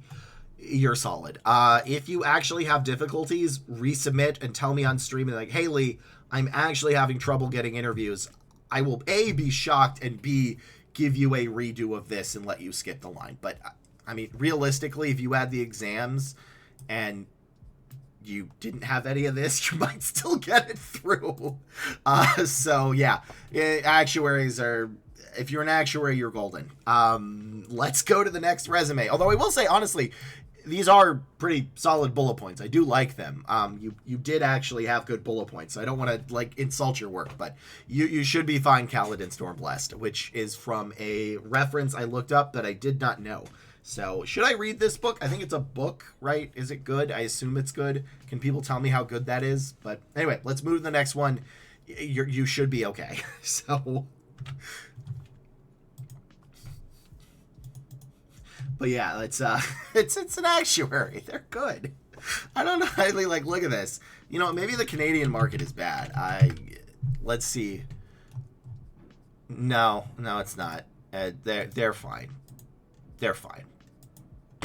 They're fine. That's they'll be okay. Let's see. Actuary 40. Yeah, they're fine. Because look at this. Is it showing? Been 4 days ago and only 8 people clicked apply. Let's say actuarial associate. This might be different because this might be a different one. Advisor, intermediate, actuarial associate. A week, 13 people clicked apply. If it's been that long, it doesn't matter. They're reading this resume. They could have it as bad as some of the other ones and they're still reading it. Again, this is why it really depends on your market. So... good markets and formatting is relative.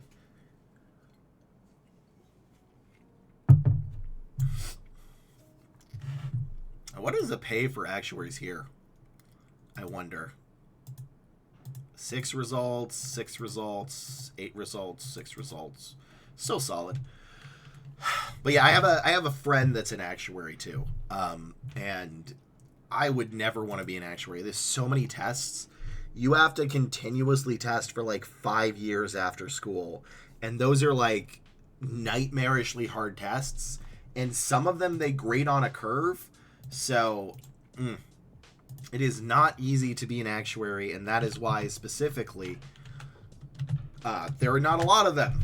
There is actually a enforced scarcity from the actuary people, I think. That's just from what I heard from him. I've only tried to recruit them once, and 3 days was not enough. So, all right, what is next?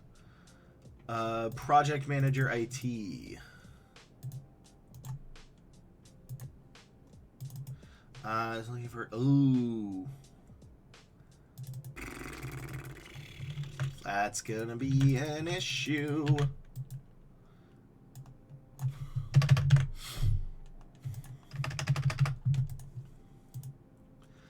Barriers to entry help current licensees. That is true. Like, I don't want to say whether or not it's good or not that they do that. I just know that they do that. So, I don't actually know how good that is in the overall market. But it does, it does in fact keep them paid well. So, forced scarcity does work. However good or bad that is in the overall thing. So, but now, like, part of the thing is, like, they will fly you out from companies just to, like, work with them. It's, actuaries got a gold. At least it was a couple of years ago. I am assuming it's still the same, but actuaries got it made. I wish I had the job security of that. I mean, I guess I don't because I picked a recruiter, and like out of every single profession, recruiters are like they may not be the least job secure, but they're up there. They're absolutely up there in lack of job security. Recruiters get fired and laid off like for most people, 1.5 years is a solid time. For recruiters, like 9.5 months is solid, which is ridiculous. Like, because the second your industry has a downturn, you're gone. And there are a lot of managers that fight to protect you, but you can't always win, unfortunately. So if you want job security, don't be a recruiter. That is not good job security. So unless maybe nursing recruiters, because I don't see that market changing anytime. So, okay. Because they're saying they're looking for these. Well, they also don't have their. What? Okay. Huh. That's interesting. I don't know enough about that. We have an ad in like 30 seconds, so that's why I'm waffling right now, because I'm waiting for the ad. So, but yeah, it's I'm trying to think of places that have less job security than recruiters. Maybe copywriters. What other jobs are super stable in the market right now? Hey, welcome, North SS. I feel like actuaries should be paid more given the shortage.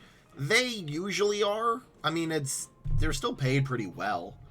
Like, I think you're just comparing them sort of to software engineering, which was sort of a fluke, and I'll talk in a second.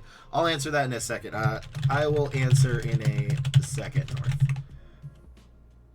I wasn't impressed with what you showed on LinkedIn. What did I show on LinkedIn? Oh, the salaries. Yeah. I mean,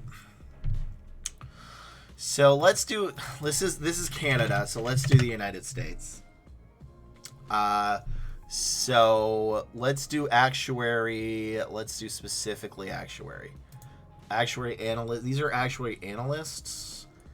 So out of 5,000, we have 851 that are over 2K. In fact, let me do this a better way, which is average actuary salary.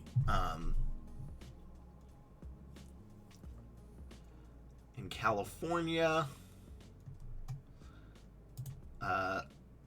yeah, I mean, you can. The top 10% make. Here, I think this is actually probably the best description of it. Oh, can this be seen? This cannot be seen. Okay, hold on. Let me. I'm trying to fix this. But anyway, here, let me just copy this real quick because I think this is important. So this is the average. Cool. That's not visible at all. Background color. There we go. All right, back. Alrighty. So, hey North, I'll answer you in a second. So, this is the bottom 10% of actuaries. This is the top 90% of actuaries. For the bottom 10%, this is like super low at 75K. For the very top, it's 2K. Actuaries are still solid.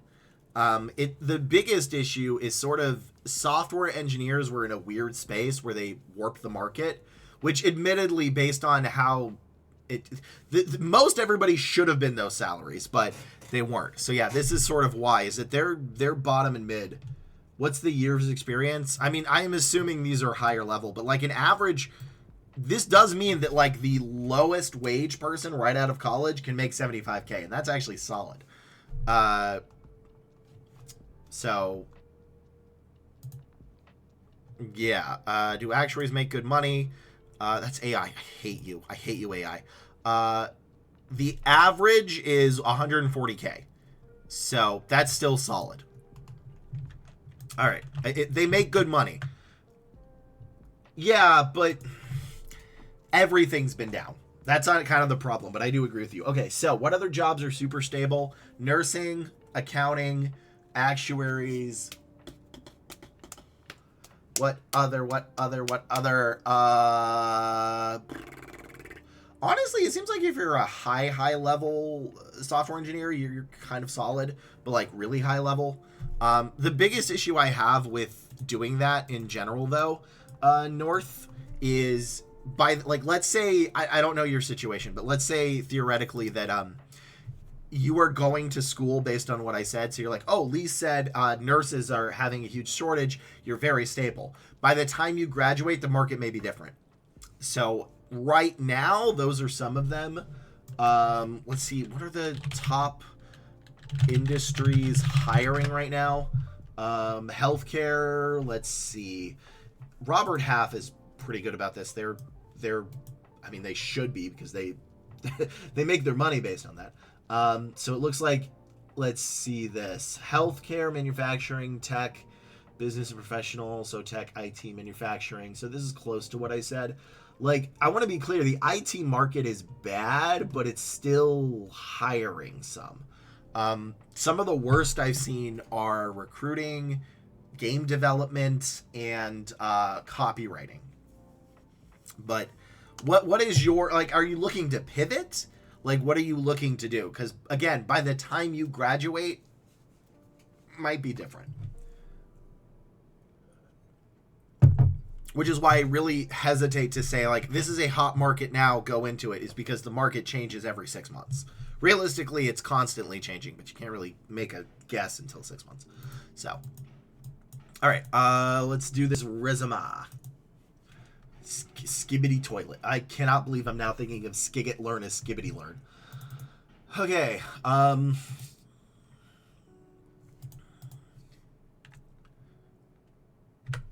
this is a resume of a project manager. So they said they have a 200-to-1 ratio, which isn't good, but they are specifying that they're looking for visa sponsorship.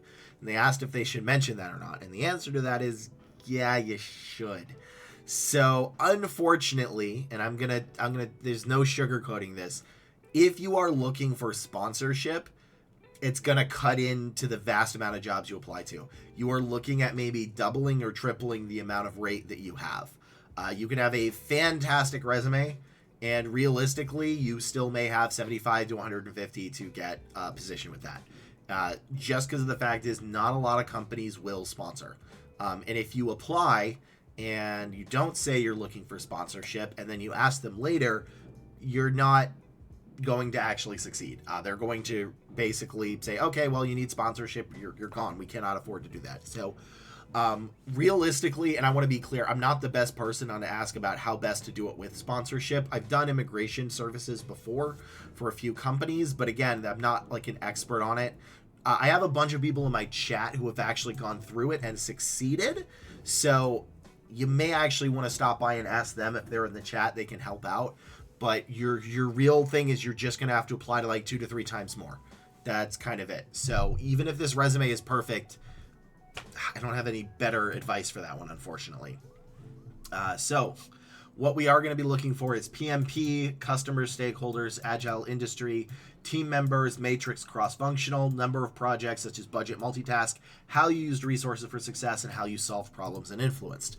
So I know you're looking for IT, so we're going to add stuff, which is basically how you solve problems, how solved with IT. And this is going to be stuff like cloud or AI, etc. So it is important to do some of the IT, but this also depends on if you're leading from the front or leading from the back. And both of those are okay, but you kind of need to, when making your resume, decide which is which, because a leading from the back manager is going to need different stuff than a leading from the front. If you're leading from the front, you're going to actually kind of need to put more IT terms and sort of how you dug in and solved it. If you're leading from the back, you're going to need to talk more about the resources. So formatting wise, this seems okay. I will say you should, I know you put fake name here, you need a number. If you do not have a phone number, they may not ever call you. You absolutely need a phone number. So formatting is okay. Again, this can be one line, but whatever. Not a huge deal. Delivered 40 plus projects from inception to launch by determining scope, defining priority action items, establishing project milestones, delivery times, and interacting with, and that's actually a solid one. The only thing I would add is maybe budgets, right? Like delivered 40 plus projects of X amount of budget. That would be solid. But otherwise, I think that's okay. Manage a distributed cross-functional team of 15 to 23 concurrent projects, communicated complex ideas to non-technical stakeholders, mitigated risk and list. Yeah, I mean, those are okay. I just want a little bit more detail. Monitored project. Okay, good. Created functional specifications, product mode. Okay, Word, maintain. So I need the why. I need a little bit more detail. I don't think these are bad. Let's see, analyze data using Excel. Again, these are fine. I think your bullet points are okay, but it sort of reads more like it doesn't read as much as like a manage from the back. So I don't think these are bad. I actually think there's like a B- resume. The problem is the visa is just going to tank your ratio.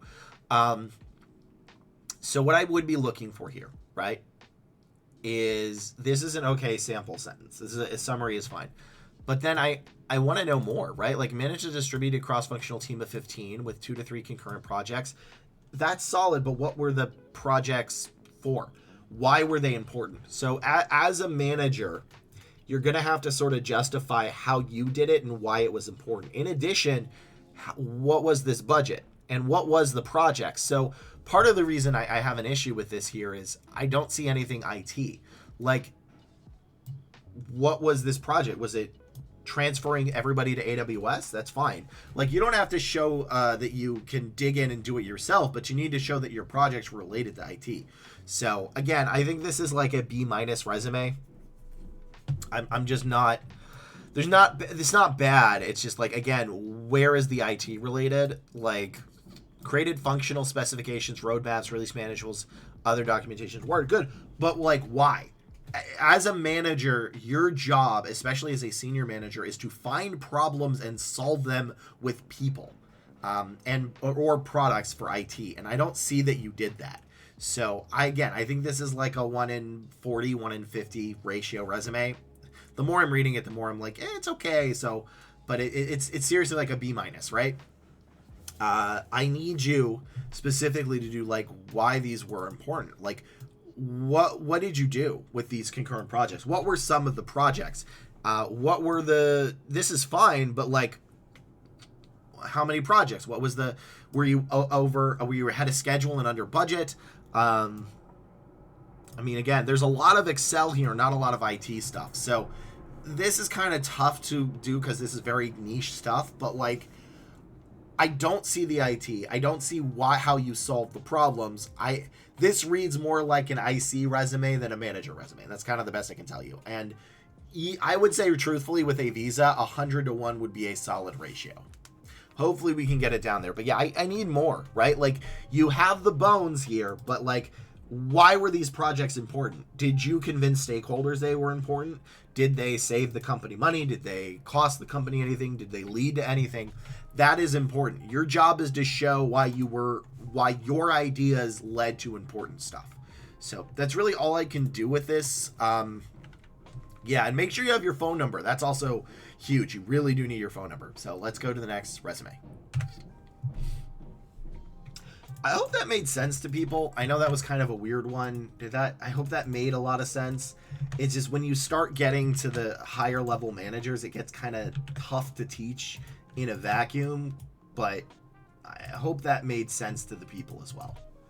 So, graduated you graduated last year in May with a CS degree and are struggling to find a software. Yeah, that is accurate. All right, are you a full stack front end or back end dev?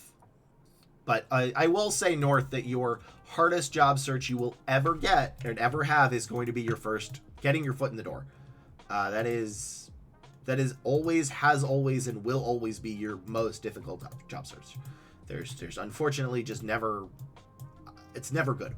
What are you doing this, computer? This is the right one. Where's the already file? I need to fix my files. Is this 84? Oh, I messed up somewhere. Shoot. Did I not do... Gosh, okay. Hold on, I fixed up my format. I messed up my format. Give me a second. I have to fix this. This is going to lead to mass chaos later if I do not fix this. I upped the videos of where they would be by 1, which will really throw off how I make my stuff. So I just need to fix this real quick. There we go. Now this is correct. Okay. And good. There we go. Front end. Okay, so obviously I don't have your resume in front of me, but I do have the front end stuff saved. So this is what you want. Make sure, just in case you see my formatting on my resume, like website, but those are going to be the keywords you want. You don't need all of them, but you do need about 75 plus. 75% of them, more. So, but yes, you will struggle to get a job as you graduate. There's no other easy way to say that. That is going to be your hardest job search. So, But once you get in like a year and a half, 2 years, it starts to get easier. Also, this is probably going to be the hardest search of your life because not only are you trying to get your first job, we're in a like recession kind of thing, especially for IT. So you may never have a tough, this may be the hardest job search of your entire life. Possibly. So, not to depress you, I just want to make sure you know the realistic, what's actually going to happen and how likely it is. So,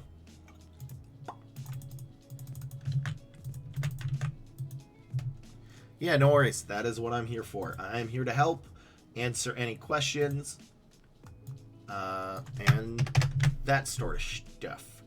That sort of stuff. Oh, my brain just stopped working for half a second. Okay.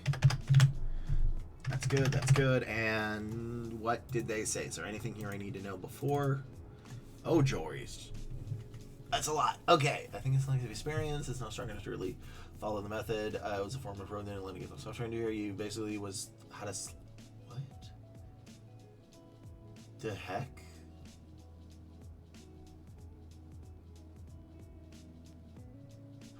I'm actually kind of confused by what they say.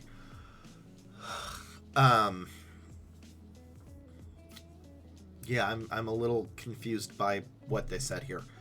No, they got a bachelor's. I think it's the... I don't... What?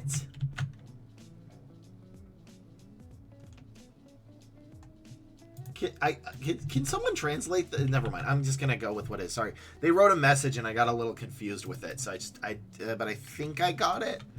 So... Okay. We're live. This is a resume review of a full stack developer. Their ratio is unknown. They left me a message, but if this is your resume, I was actually kind of confused by what you said. Because, yeah, I was kind of confused. I really don't know what your personal message to me was with this. I'm not trying to be mean. I don't understand it, so you may want to clarify it. But I think you said that you took some kind of program and it made it worse to search for. So let me just try and review what we have. So, all right, what we're looking for is TypeScript, JavaScript, CSS, HTML, Node, Angular, SQL, React API, REST, Cloud, Agile, CI/CD, and any extra languages is a benefit. Python, C, Java, Git, or AI. But primarily, we are going to be looking for this the most. So, let's see. Again, I don't need a skills section. This should be your education, which you have. That's solid. This should be 2 lines. I don't know why you need all this much. I don't know why you need this much. This should be 2 lines and it should replace this. Then International Business Machine. Okay, completed the IBM Bridge program with Coursera. Okay, this is... I don't know why this is here. This doesn't really have anything I am looking for. There's no keywords, because remember, this is all I really care about. I don't see any of that here. I see Git, but Git is more of like a bonus, and I need more. Agile was good, which I did see. So your formatting is off, so please use the formatting on my website. There's too much polling. And I don't know why this is included, because it doesn't really show anything. Like, I get that this could be considered under a project or schooling, but again, you didn't give me anything I needed except for Agile and Git, which, while good, I need more. So, created a bot that enabled users to buy items faster in 1 click, focusing on popular items like Python. Okay, again, I need the keywords here. There's nothing here. Use credentials or yeah, there's nothing here. OP Python. Okay, so here's my issue. This needs to be in the bullet points. This needs to be in the bullet points. Half of them need to be in the bullet points. This needs to be in the bullet points. I am scrolling through here and I see literally nothing I need, with the exception of Python, which is good, Agile, which is good, and Git, which is a bonus question. And that's all I've really found. That's it. Like, I don't know. I don't need Adobe. I don't know why you put Adobe. This is what I care about. This is what I care about, okay? If it's not this, unless it's some, like, niche AI thing that you're applying to, it's not helpful. The fact is, and I think you're probably worried about when you graduated, you could just put status completed. You don't need to tell them when you graduated, just that you graduated. That's all. So for both of these, you can just say status graduated, keep it in the 2 lines.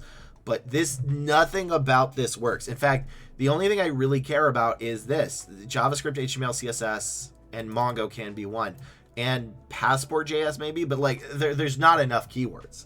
Like half of this resume could probably not exist and it would not change your chances. So you need to redo basically every single bullet point here. And it's not written in a right way. Like please, I need you to do it like, go to my website, please. This right here. This is how I want you to do it, okay? This should be at a project as well. But again, I don't even see anything I need here besides Agile, which is okay. So yeah, there's nothing here I would need. I would have to reject this. I need you specifically to put this stuff here in here. The keywords are the most important stuff, all right? You need to start thinking like a recruiter and a hiring manager, not a candidate, because this is impressive to a candidate, but this is kind of all I'm looking for as the recruiter, especially for an entry-level position. So this would be a reject. It is not the message you sent me. It's not really the issue. It's that your resume doesn't show anything that we need. So let's go to the last resume of this review. Okay. Hey, Ari, I had an interview this morning. They asked one brain teether question. All right. Also, I did review your resume. You were the first one, which largely was good. If you want, I can relook at that real quick. But yeah, overall, it was solid. You just needed to switch some stuff around if I remember right. I think that review will be posted this week. So, but what was the brain teaser?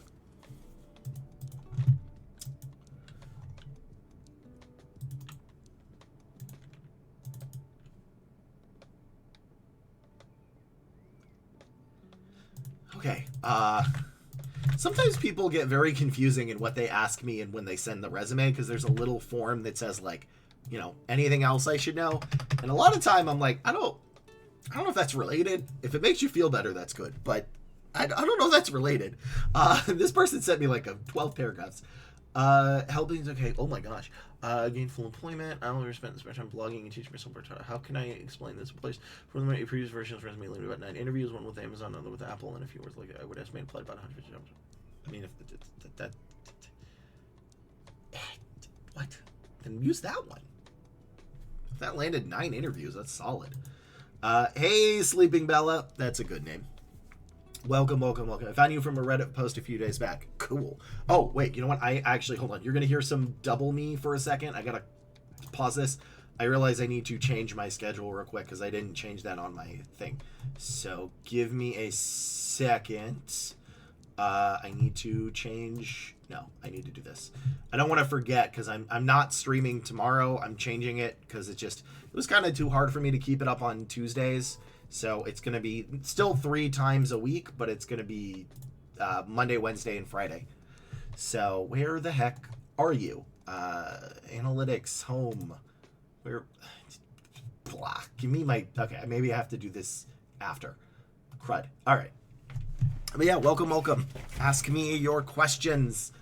I am here to help while my voice stays solid.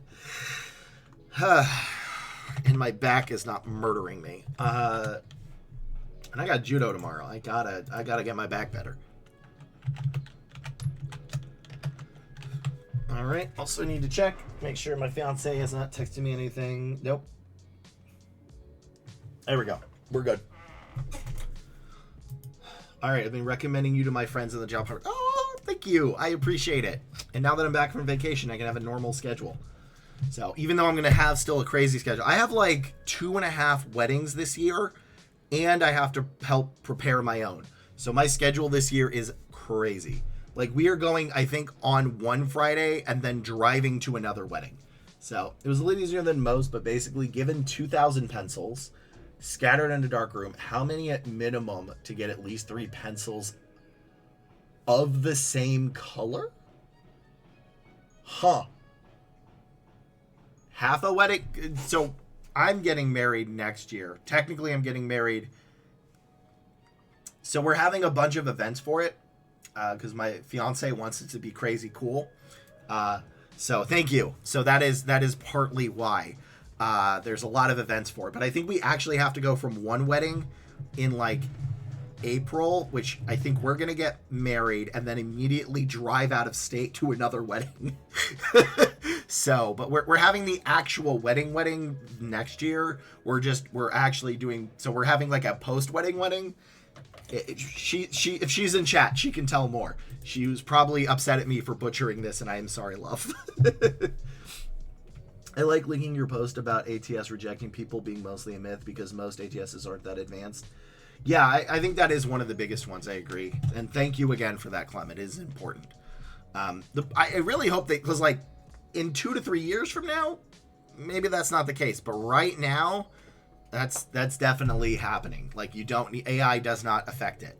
Like the only things I saw that were actually AI, I really think were people that were outsourced from out of the country, which is a very different topic. But it's been a while since I saw that, so I don't know if that's actually accurate or not. All right.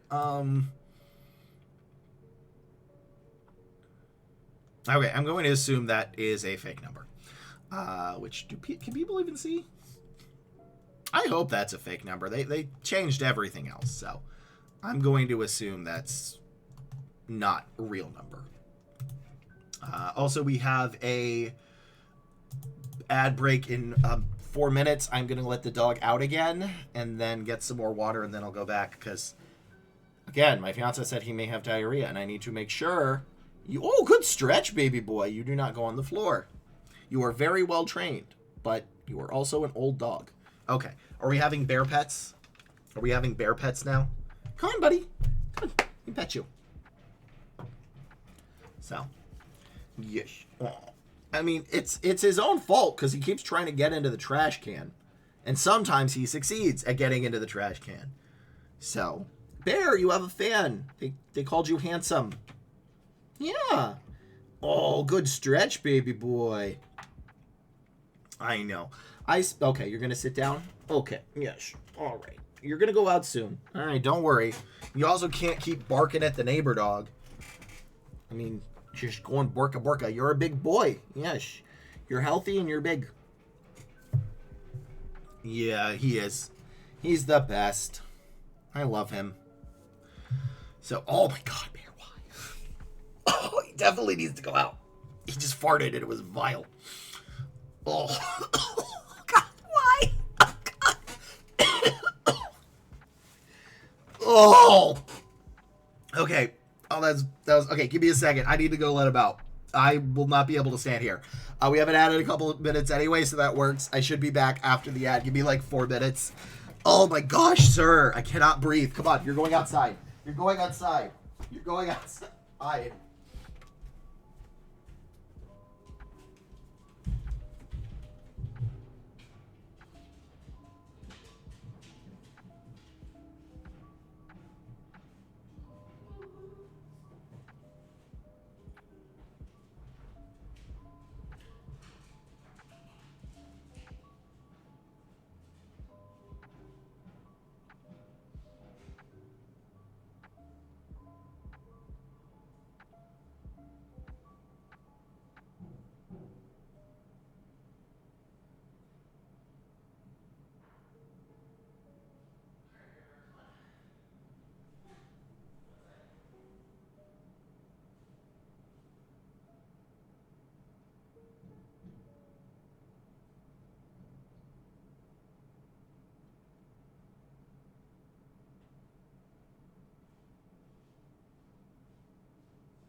How dare you, Clem?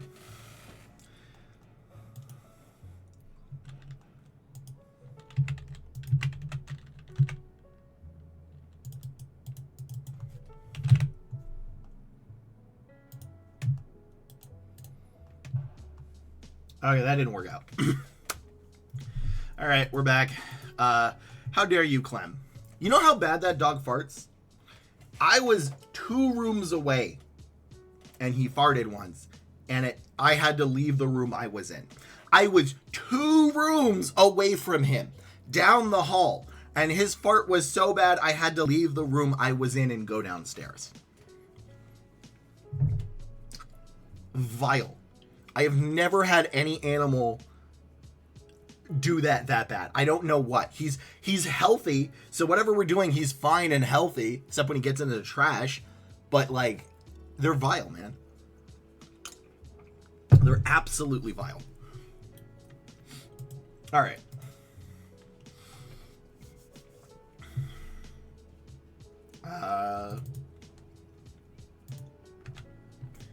This is a resume review of a software engineer. So they sent a lot, and actually they said a previous version of this resume landed them 9 interviews. One was with Amazon, another with Apple, and then a few other local defense contractors. Use that resume. That's fantastic. I mean, look, if it works, it works. There's more than one way to get to a goal. And if your previous resume was giving you 9 out of 150 in this market, which is the clear thing, if it was getting you those interviews after 2022, keep that resume. I mean, you've got it. That's fine. I don't know if you need to change anything. It doesn't sound like this is that resume, though, because this one you said has given you 150 to 1, which isn't good. So, I mean, look, you use the resume that gives you, what is that, 9 out of 150 is, okay, whatever. I'm a recruiter, not a mathematician. So whatever that math is, that's a good ratio. So here's the problem. I don't know what kind of software engineer you are. REST APIs in Python, maybe Python. Then there's cloud. Okay, so I don't like this formatting. And I think I kind of can see what you did here and what's an issue. So you were laid off, I'm assuming, in late December 2023, which was common. A lot of people got laid off. And then you thought, oh no, I have a gap. I need to put something to improve upon that. And the answer to that is no. What you kind of did, and this is going to, being laid off is not your fault. I want to be very clear. That is specifically the terminology of being laid off, is it's not your fault. But for this example, it's like stealing a pack of gum and getting caught with that gum, so you decide to light everything on fire so that they can't find out that you stole a pack of gum. And that's kind of what this is. This isn't great, but it's not terrible. And then you decided to light everything on fire. So this isn't really needed. If you have, you can put it under projects, which I think is fine. Which honestly, you may want to just do projects under this. And then formatting wise, I don't like this. But actually it looks like you have the right keywords. It's just formatted off. So just switch it to this formatting. Maybe move this under projects. Keep your whatever your degree is. I'm assuming you got a degree. And put it up there. Yeah, honestly, this seems mostly like a formatting issue. Because like these are pretty solid. I'm not actually sure exactly what software engineer thing you're going to, but most of them are going to have APIs. Most of them are going to have SQL. Most of them are going to have like some of this stuff. So in Azure. So you've kind of got it. I assume maybe full stack, but you've got about 75% of most of what they're looking for. So switch it to this.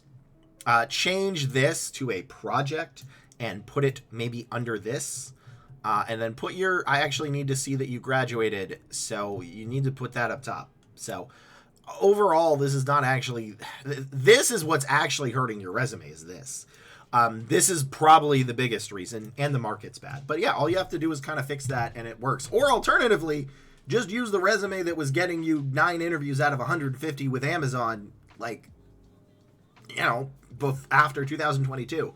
If that resume was giving you that after 2022, then why change it? That's success. You don't always need to do stuff. Sometimes you already got the winning number. So use that instead. But if you're going to go with this resume, which you probably shouldn't, then do those changes. So to summarize, you really just need to format it better. And this should be under a project so that they know that this is what you were doing, kept busy while you were laid off. And I need your degree, and then you should be solid. So, but yeah, I'd actually like to see your resume that got 9 out of 150. And more interesting with that is I want to know when it did, because if it got you that before 2022, that doesn't count. If it got you that after 2022, that is solid. So anyway, that is it for this video. Please like, comment, and subscribe. And if you need more help, join my live stream. I stream every Monday, Wednesday, Friday at 11 a.m. PST for about 3 hours. So, and I'll see you all in the next video. So, I was actually expecting this to be a lot worse. What date have we just finished? We have finished 18th. So there, we may get. I think I'm gonna get to yours on Wednesday then. I think, but here, what? Give me your email. Don't obviously say it in chat. Please let me whisper. So this. Tell me your email and I'll double check where it is. Not in the full chat. Also, I hope this is not turning into ASMR. I have chips and I am hungry because I haven't eaten breakfast yet. So, give me a second.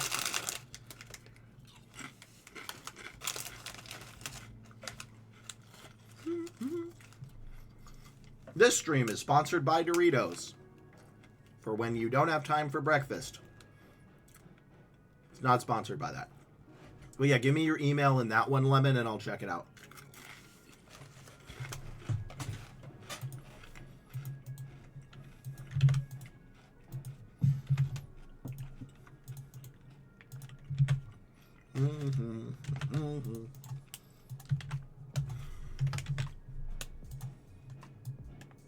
Impromptu mukbang, right? Is this audible? I hope it's not audible. I don't want to just be like that kind of stuff. Oh. Mm-hmm.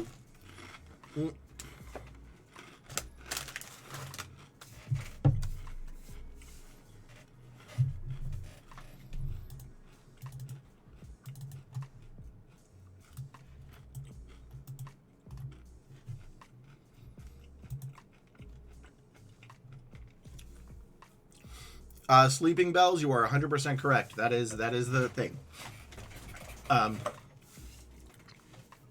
I do all of my reviews here, and then I upload them to YouTube with the middle parts cut out. So, all right, I'm almost done with the chips. Sorry, like I'm trying to not eat until noon. I'm on a bit of a diet, so I'm just like cutting off the thing until noon, which is, and then the stream goes a little bit further. So I'm trying to lose some weight. Says the man that just ate a bunch of Doritos.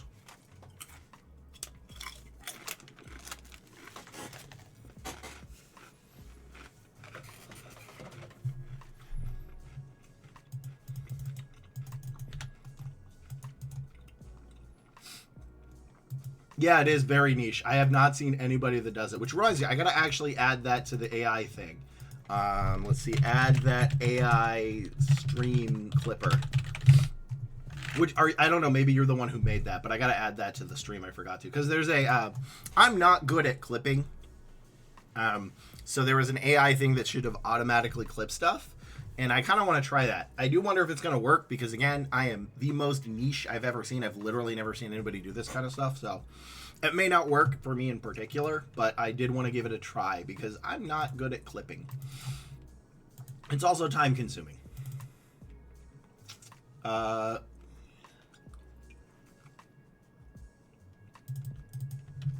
Crud.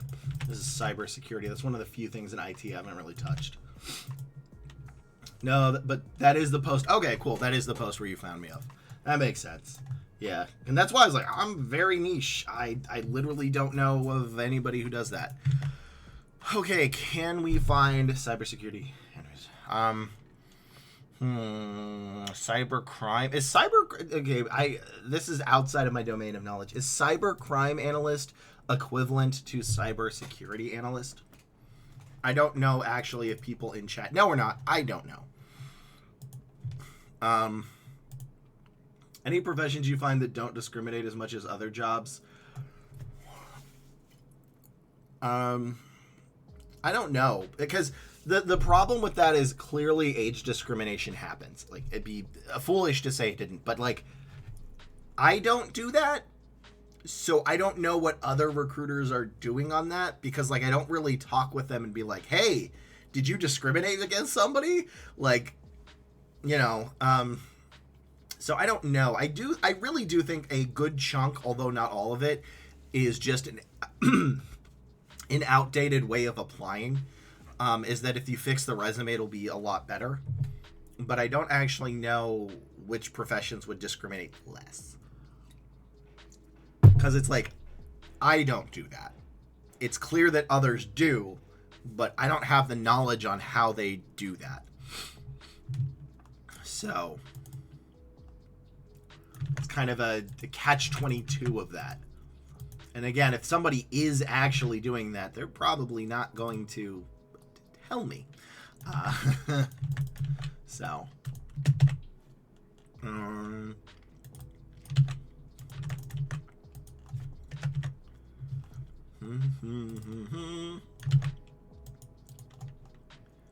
Which is, again, is kind of the issue. So. Gosh, there's so many things here. Senior cybersecurity. Oh, see, are these the comp security plus? Oh, these are all different. These are all different.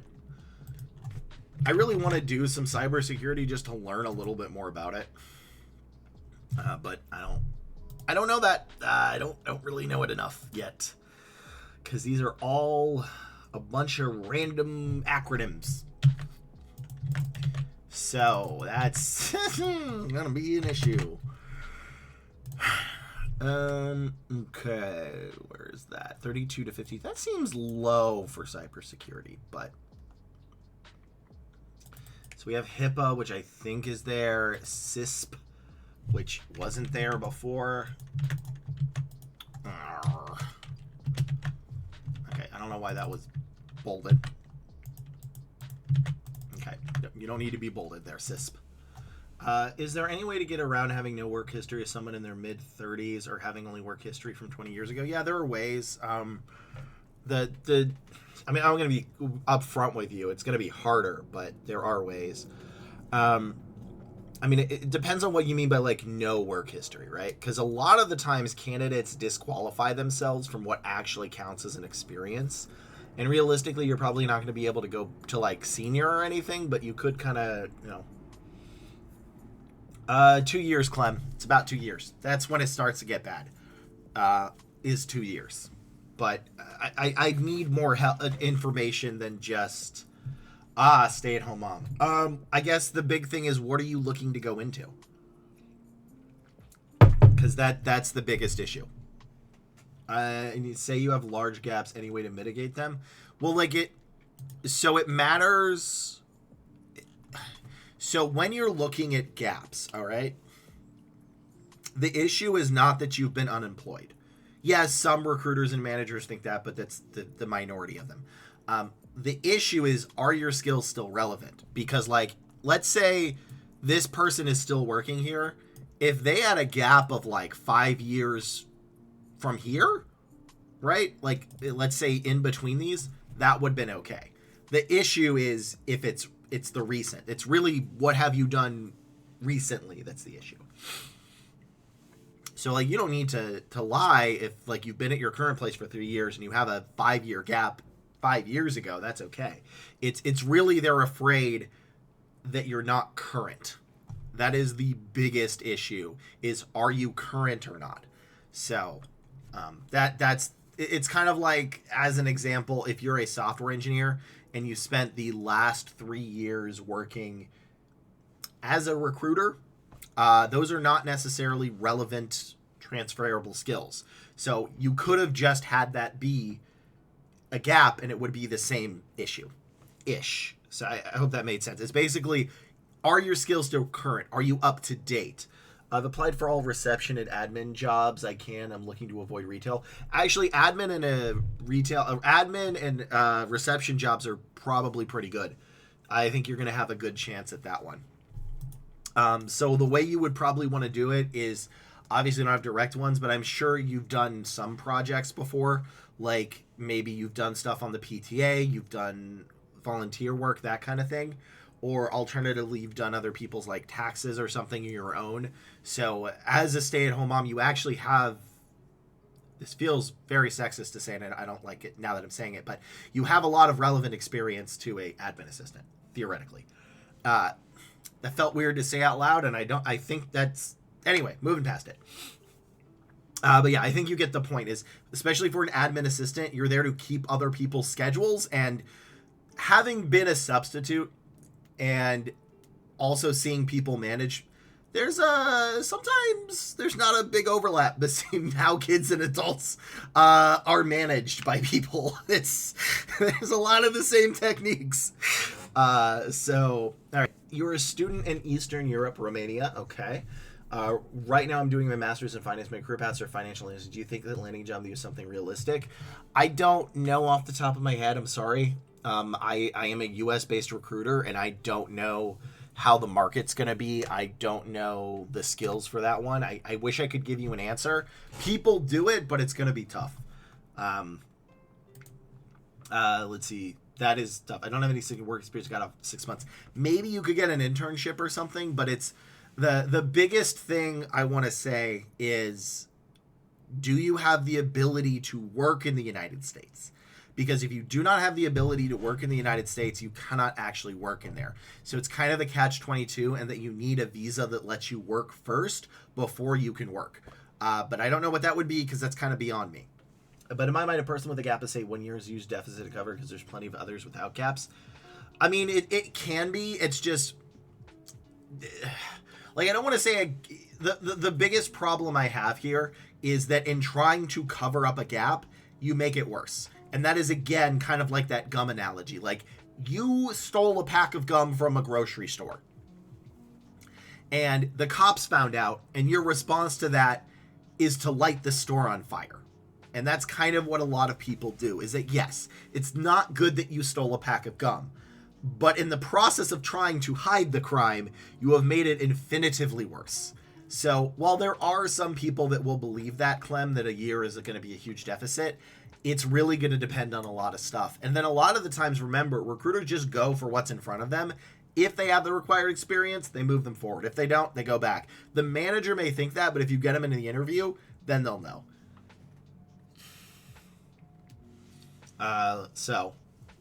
That's all a bit unstable now too. If your timeline goes out a few years, yeah. So that's the best thing I can tell you for that, Dan viewer. It's just, you really need to talk with a lawyer, but you absolutely need the ability to work in the U.S. before you can work.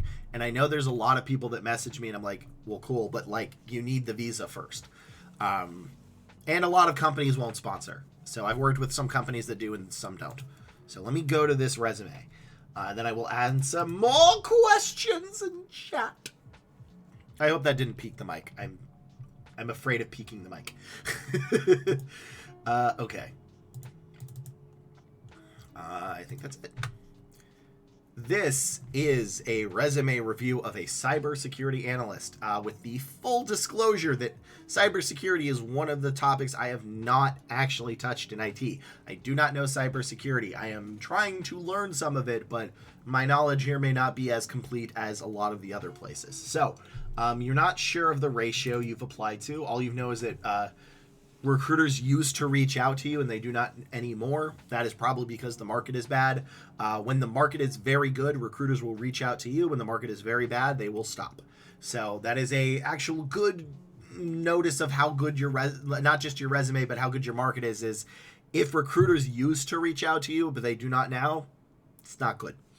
So what we're going to be looking for is that you all like, comment, and subscribe. Haha, got you. But yes, please like, comment, and subscribe. It really helps me out. And if you need more help, join me on my live stream. The link is below. Monday, Wednesdays, Fridays at 11 a.m. PST for about 3 hours. Now, what we're actually going to be looking for, and here's the part where my lack of cybersecurity knowledge will be showing is there's going to be a ton of acronyms.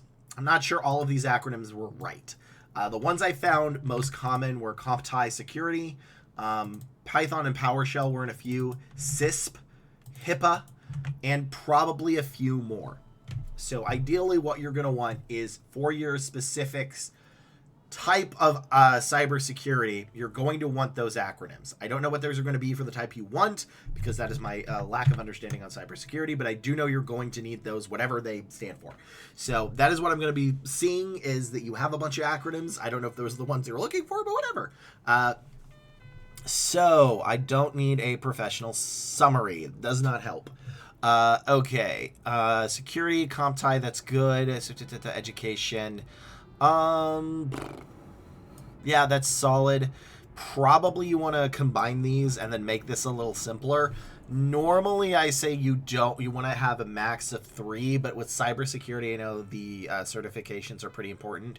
So I'm not sure these 2 are worthwhile, but again, this may be my lack of cyber, so I don't want you to remove those just in case. But this should definitely be 1 line.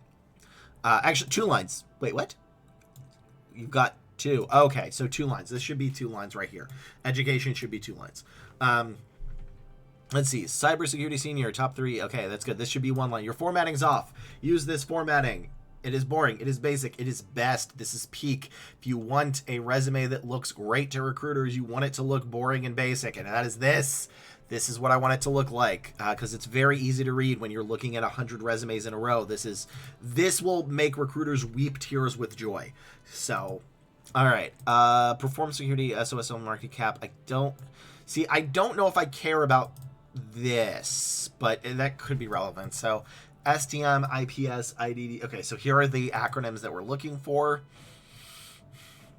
Okay, again, I think I'd want more acronyms. I really, based on everything I saw with this, we're really just looking for like acronyms and endpoint protection, vulnerability scanners, etc. Python, PowerShell, which I am missing. That was in a bunch. So Azure, there we go. That's good. I did see cloud was one of them. Cisco, Dell, TP, Checkpoint. PowerShell, that's okay. Yeah. So I think a big thing is this is so big that people are losing track of it and your formatting's off that they're kind of missing it. You may want a couple of other acronyms, but I can't confirm that because I don't know enough about cybersecurity. But yeah, and you also want to do when you got this cert, probably. So yeah, I will say this is okay. You need to fix the formatting, truthfully, and then you need to look up what the actual companies you're looking for want in regards to these things so you can apply it, because the acronyms are going to be vital. In fact, do I specifically have some of the non-acronyms, which is endpoint detection? No. Oh, wait, no, I spelled that wrong. Let's see if this works. Endpoint defender. No, I need endpoint protection. That was in a bunch. And vulnerability. Again, I need that in a bullet point. There we go. This is it. I don't know if they're going to see this, but they might. So, yeah, it's okay. This is a problem where my lack of, cyber is probably hurting this, and I could give a better review. But my gut is telling me that your format... my gut doesn't even tell me this. Your formatting is bad. And you probably need more relevant acronyms in there. But otherwise, that looks okay, and that's kind of the only thing I can do for cyber, unfortunately. At least until I've maybe recruited 1 or 2 just because of how that industry works. So, next, resume. All right. I haven't been reached out as much, but I just started my job in Jan 25. Yeah, I mean, it's, again, a lot of recruiters got laid off. What would determine a recruiter to go through the extra headache? So, okay, I have a question for you. Are you eligible to get an H-1B? I'm saying this not as your recruiter, but as somebody who's been through the process, because I don't have any roles for that anyway, so I can't really help you with that regardless. But the only thing that would matter is if they are able to handle sponsorship. So if a company is able to handle sponsorship, then they can. The problem is the vast majority do not. And partly because it is both expensive and time consuming.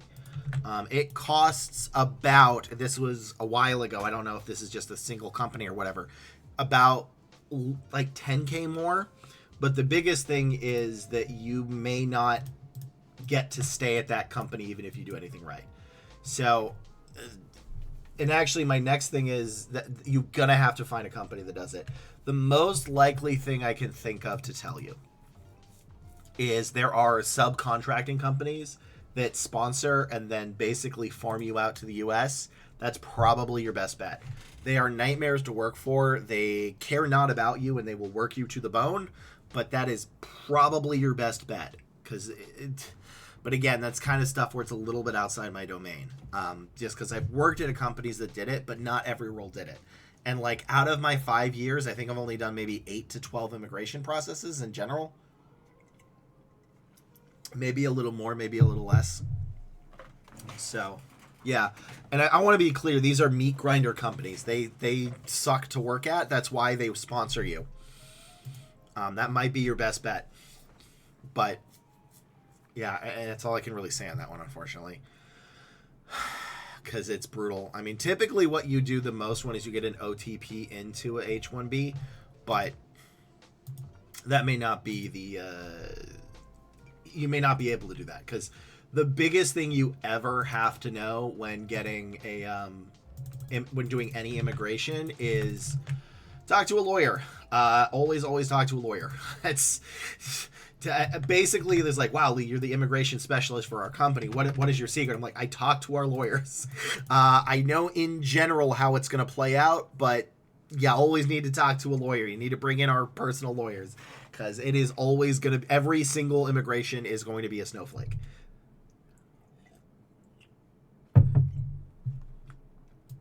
So, but yeah, Sleeping Bella, as a stay-at-home mom, you should probably be okay with admin stuff. What they're going to be looking for. Let me see if I actually have this written down or not. Do I have this? I don't know if I do. I don't, unfortunately. But basically, it's going to be like Excel... Word, scheduling, Outlook, that kind of stuff. So, and they don't need somebody that's a master of it, but they just need to know that you've sort of done that. So if you had any projects or you've done like PTAs, that kind of thing. So, but yeah, it's going to depend on how you write your resume. I don't remember, you know what, let me see which one I can do. Cause I had let's do this, admin assistant. I had a couple of admin assistants actually. Let's go to this one. Nope, that's cloud. That's administrator. That's assistant. Okay, so look at my video 7222. 72. And that actually should tell you how you want to do a admin assistant. So it would be Headless Headhunter 72. Is that actually going to pop up? Hold on. Try not to. Nope, that's 37. But yeah, look for my videos and look at 72. Here, let me give you the darn thing. Okay. So dig through this until you get to 72. That is when I actually did a admin assistant. So, and that should help you out. About what they're looking for in the keywords and how to do it. I don't remember that exact resume because they vanish when they're gone from my mind, but should help. And we have an ad. Boo! Ad.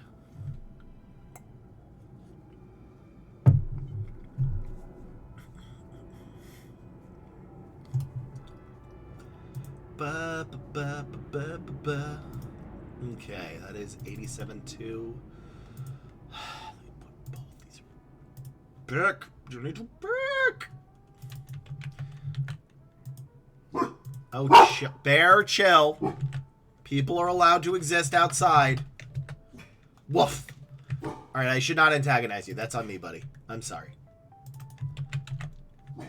Oh, woof. Bear, come here. Woof. Come here. Come here. Come here. Come here. Hi. No borking.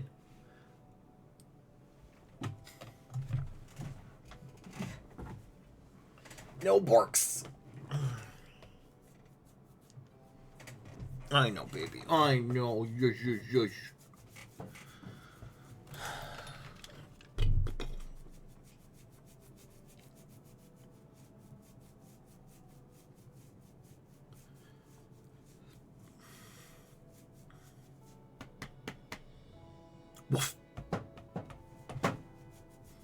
Wiggle butt. You wiggle butt. Da da da da da. I know, baby. I know. Hi. There you go.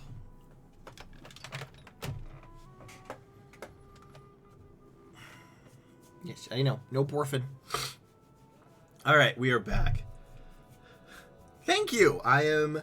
It took me a very long time to do it. I've been doing this for like a year, like 2 years now almost. And I don't think I really started to pop off until like 3 months ago.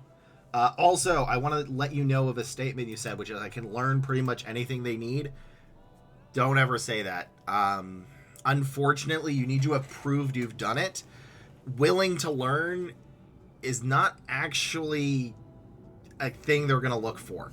Sometimes they will in the interview, but in general, they want you to have stuff already. So you can't just say willing to learn X. You need to show that you've done it or an equivalency, which, again, you might have.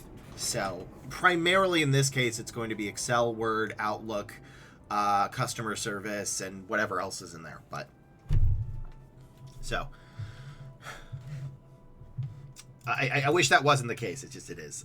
I don't think I've ever seen a resume that says willing to learn, get the job, even if the job required willing to learn. Weirdly enough, if the job requires that you're willing to learn, you have to show that you have previously learned it. Or previously have done willing to learn stuff. Now, in the interview, sometimes, but the interview and the resume are very different. So, is this even not gonna... Okay, I don't... Blah, blah, blah. All right. Let's do... This is the cybersecurity person. That's not what we're doing, Lee. We are doing this one. Okay. Yes, it does. I mean, it's also the market is bad. I mean, this is a very bad market. So, it's extra bad, unfortunately. All right, let's do this. This is a resume of a full stack / front end engineer. So, you can't do that. I'm sorry, you need to pick one. I know full stack involves front end, but you really got to pick one because the keywords are going to be different, which I think people can see me highlighting. In fact, there's so many different keywords that they kind of fit on different pages. So, let me see if that's actually visible. Yeah, we're actually missing some. So these would be full stack. These would be front end. A lot of them are similar, such as JavaScript and CSS, HTML. But then you get a bunch of stuff like TypeScript is more important for full stack, PHP is more important for front end, SEOs, WordPress, and like Vue or Next are more important for front end, while you really do want more like React APIs and that kind of stuff for full stack. So these are different roles. You're going to have to pick one. I don't know which one you are, but hopefully I can at least find out. So, what did you say to me? I actually didn't read this. You've been job searching since November, and thanks to videos improved your CV. Good. Hoping for any tips that you may still need to improve. So, you are in the UK, and I will say November and December is the worst time to look for jobs in the entire year. But let's see what we can do to jazz this up more, or make it more boring and legible, which is realistically what we're probably going to go for. So, highly skilled users, precision, scalable front end. Also, their ratio is 100 to 1. Front end application, React, Next.js. Okay, again, I don't need this. Summary sentences are not good unless you're specifically switching industries or something bad about your resume. These are good bullet points, but they need to be under a job somehow. Or a project. Projects are fine. So this entire thing needs to be here. That's actually education. Okay. So, oh boy. Let's see this. Let's see. Individual courses of JavaScript. Usually, okay. JavaScript, GitHub, stylized. Okay. This is hard to read.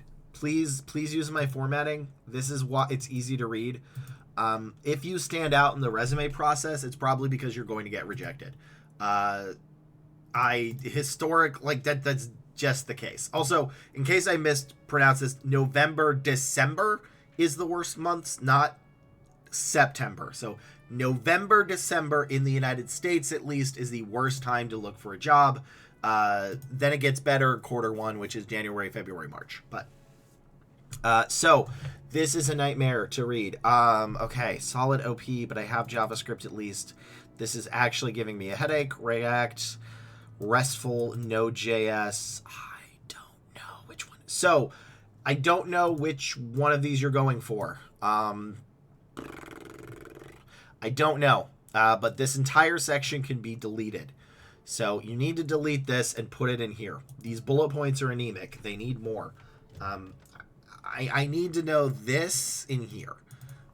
In addition, you need to pick, are you doing front end, which would be this, or are you doing full stack, which would be this?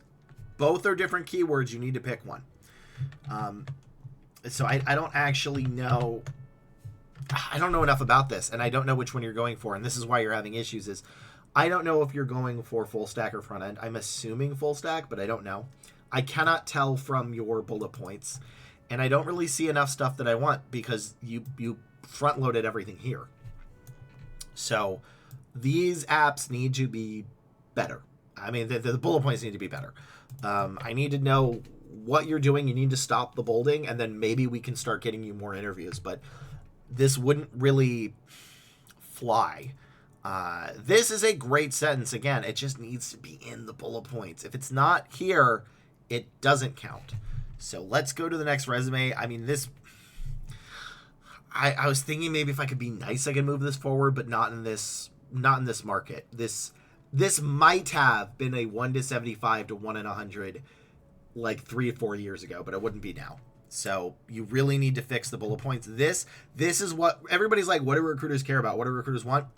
The bullet points. See, this is exactly what we want. This is what we care about. This is the most important thing. So please, please, please, please, please fill that out. These should be the meat and potatoes of your resume. This is the main course. So it's like going to a pizza place and their Caesar salad is fantastic and they serve you a single teeny slice of pizza that's like this big. You'd be upset. That's what this resume is. This is what I'm here for, and I don't see it. So let's go to the next resume. There we go. Yeah, I realized after you said it, Lemon, that it did in fact sound like September. Tell them for your fallback, sell a kidney, right? Wonder what the kidney market is like. I don't know. I don't want to find out. I like both of my kidneys and I want to keep them.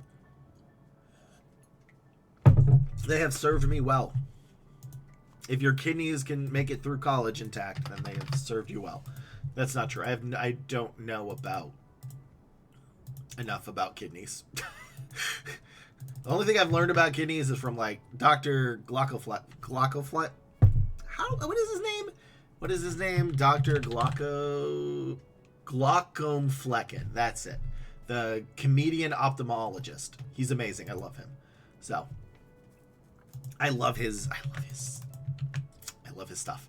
All right. I'm huge into medical stuff, but I never want to do it. I tried to be an EMT once, and I wasn't good at it. So I've always liked medical stuff. I don't think I ever have the willpower nor mind for it myself. So, software engineer. Final current, getting underpaid right now. Looking to find a new job. Let's get more experience. Okay, cool. This is, oh shoot, I forgot to do the thing. This is 87.2. Yeah,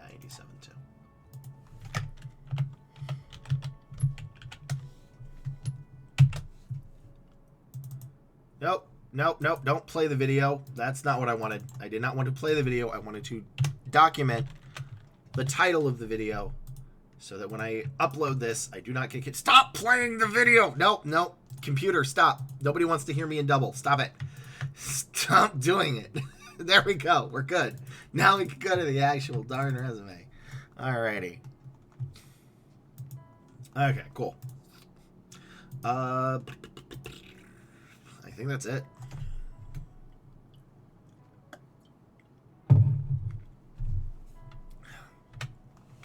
This is a resume review of a software engineer. Again, they did not tell me what kind. I really do need to know. Software developer, software engineer. I know they teach you in college that you can do everything and you may be able to do everything, but once you get to the actual corporate world, you need to pick a stack. There are managers that do not care what you've done and they can do it all, but they are in the minority, I would say. So, let's see. You're looking to find a new position. And I guess that's it. I don't know what stack you are. Design and optimize recipes, use Spring Boot, backend services, UI Tailwind. Again, I don't know what software developer you are. So I cannot actually help with that. I guess Java or full stack? This reads a little bit about it. Used to LLMs. Okay, yeah, this is projects, TypeScript, React, Node. Okay, so I don't... I'm not sure how to help with this because I don't know what you're looking for. And I'll be honest, your resume doesn't say it. I'm assuming based on the fact that you're Java and you have Spring Boot, you're backend. But it's very possible that you're not because you didn't do this, which is full stack. So I truly do not know what stack you are. Because then you also have Docker. So I don't need this. This doesn't help. I need it to be here.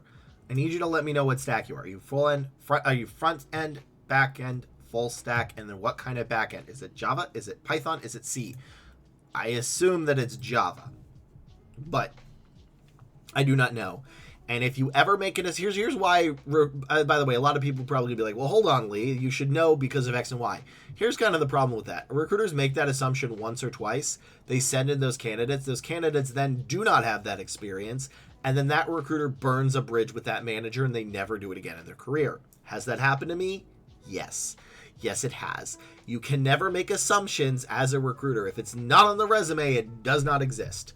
That's unfortunately the thing. If it's not here, it doesn't exist. So, also, I don't really care about stakeholders. I get it. People see me say stakeholders a lot, but that's like specifically for high-level managers and all that kind of stuff. I don't know enough about this, and that's kind of the thing. Your formatting's off. Again, it should be like this.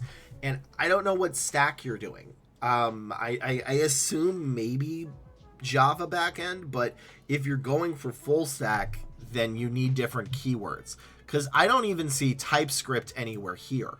Yeah, I see it here, but this doesn't count.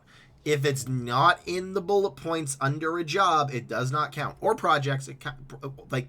If it's not under a bullet point, under a project or a job, it does not count on your resume. So this does not count. This does not count. It's not under a job. It's above the job. It needs to be here. I need to know that you did that here. Maybe you're full stack. I don't see enough to move you forward in full stack anyway, but this entire resume is just confusing. And I cannot make an assumption about it because, again, it will be wrong, and then the hiring manager will get mad at me, and then I will get in trouble, which has happened before. That's why recruiters don't make assumptions. We've done it before in the beginning, and then eventually we realize that if you do that, you're going to get in trouble. So I don't know what to do with this resume. The formatting's off, and specifically, I don't know what you are.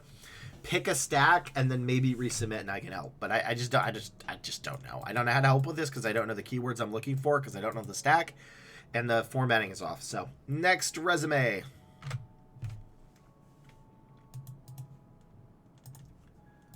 Okay. This next person might have put in their contact number. So give me a minute. I just need to make sure they didn't, and that is not blasted out through the entirety of everything. Let's see. Resumes, 87.3. That was 87.3. So this is 87.4. Yeah, they might have put their phone number. I'll just... Wait, let me double check. Yeah, that could be a phone number. Probably fake, but I just want to double check. So, anyway, and it's not like I'm going to call them and be like, hey, I'm about to do your review. Is that a real number? Okay. Cleaned up the resume and properly not rather than coloring over it. I did last time. Okay, that's fine. Okay, so, again, full stack front end. Well, at least this is formatted much better.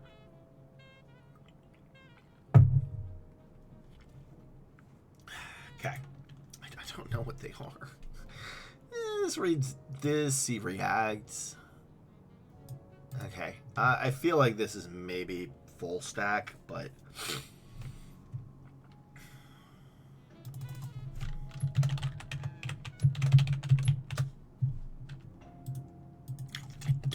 I don't know. I need them to tell me. Please tell me. All right, clean up properly now. That was randomly and color it over like this. This is a resume review of, again, front-end dev or a back-end. I don't know what this is. They did not tell me. They said front-end / full stack. You cannot do that.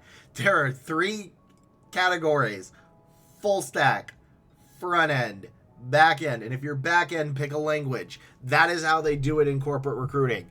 I know that's probably not how they do it in college. I know we're not knowledgeable about it or whatever, but that's how it works. And I'm not here to teach you how to change the system. I'm just here to teach you how to game the system. So you can't argue with me about how the system works, because I get it, but you can't hate the player. You have to hate the game. I'm teaching you how to be the player. So pick, please pick full or front. One of those. You cannot do both. So this person has a ratio of 150 to 1. So let's see. Design and develop a responsive web application using React, JavaScript, HTML, CSS, and Tailwind. That's solid. Let's try it with TypeScript and Node. Okay, I'm assuming this is going to be back. We're gonna pretend this is back end based on the fact. Let me get the full stack. See, y'all got me messed up now. So I'm gonna assume this because we're already seeing some stuff here. Apply to modern software by automating CI/CD with GitHub Actions using Git. That's fine. Engineer backend function full stack by the APIs. Good. AWS. This should be your second set. These are solid. I like the fact you have AWS. Okay, so this is actually good. All right, you said you anonymized it, so I'm going to assume that's not your real phone number, because you anonymized everything else. If it is your real phone number, I will delete this. But okay, let me redo this. Let me redo that just in case. I don't think that's the real number, but I don't know just in case. So let me redo this. This is a resume review of a full stack / front end software engineer. No, pick one. You must pick one. This is partly the problem. You need to pick one. From what I'm seeing, this is full stack, so I'm going to go with full stack. But a full stack resume and a front end resume are going to be different resumes. Yes, there is going to be overlap, but they are going to be different resumes. So please pick one. Front end, back end, full stack. And if you pick back end, pick a language. I cannot impress upon you enough about how important that is. I know a lot of people will say, well, that's not how that you can actually do this. I'm not telling you this to tell you how to change the game. I cannot. We are all cogs. I can tell you how to game the game, not how to change it. And that is unfortunately the game, is you pick front end, back end, full stack. So in this case, seriously, and I really do mean this, don't hate the player, hate the game. You can hate the fact that you have to do this. I get it, but this is what's going to get you a job. So let's go into this. These bullet points are actually kind of solid. I actually really like these. I think these 2 bullet points should be switched, but that's a minor detail. A bigger issue is you said you're the founding software engineer. That's gonna throw people off, right? Also, this is under the same job and the timeline is off. This is from May. Then what happened to June? So the timeline is off in here. Your actual bullet points are solid. I actually really like a lot of these. You have API, you have TypeScript, you have JavaScript, you have HTML, you have CSS, you have Node. Actually, I don't know if you have CSS. Yeah, you do. Right up there. Perfect. Yeah, your bullet points are okay with that. My issue is here is, again, you don't want to show that you're the founding software engineer. See, especially if, and also I think you may have put your phone number, that's why I can't go more.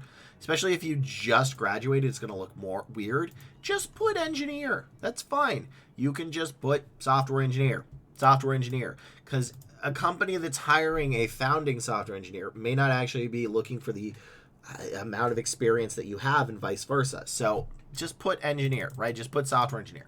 And then the timeline needs to make sense, right?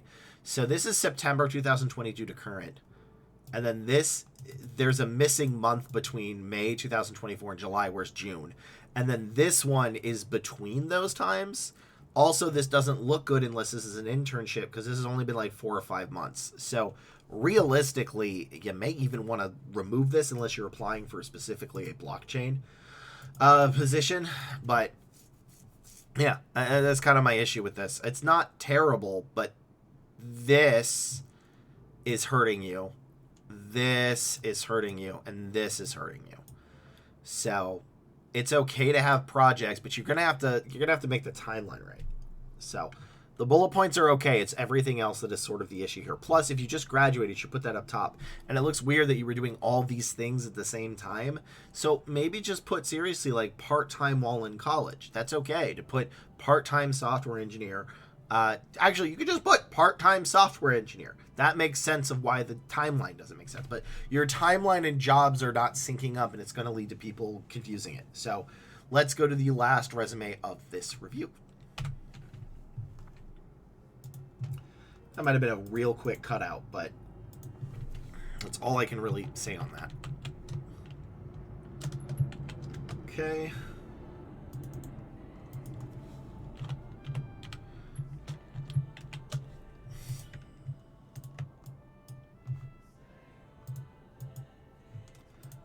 All right. Oh my God, they said it again.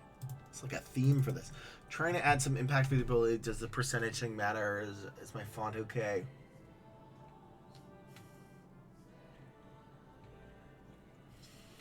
Oh my God. Okay, everything's wrong with that. All right. All right.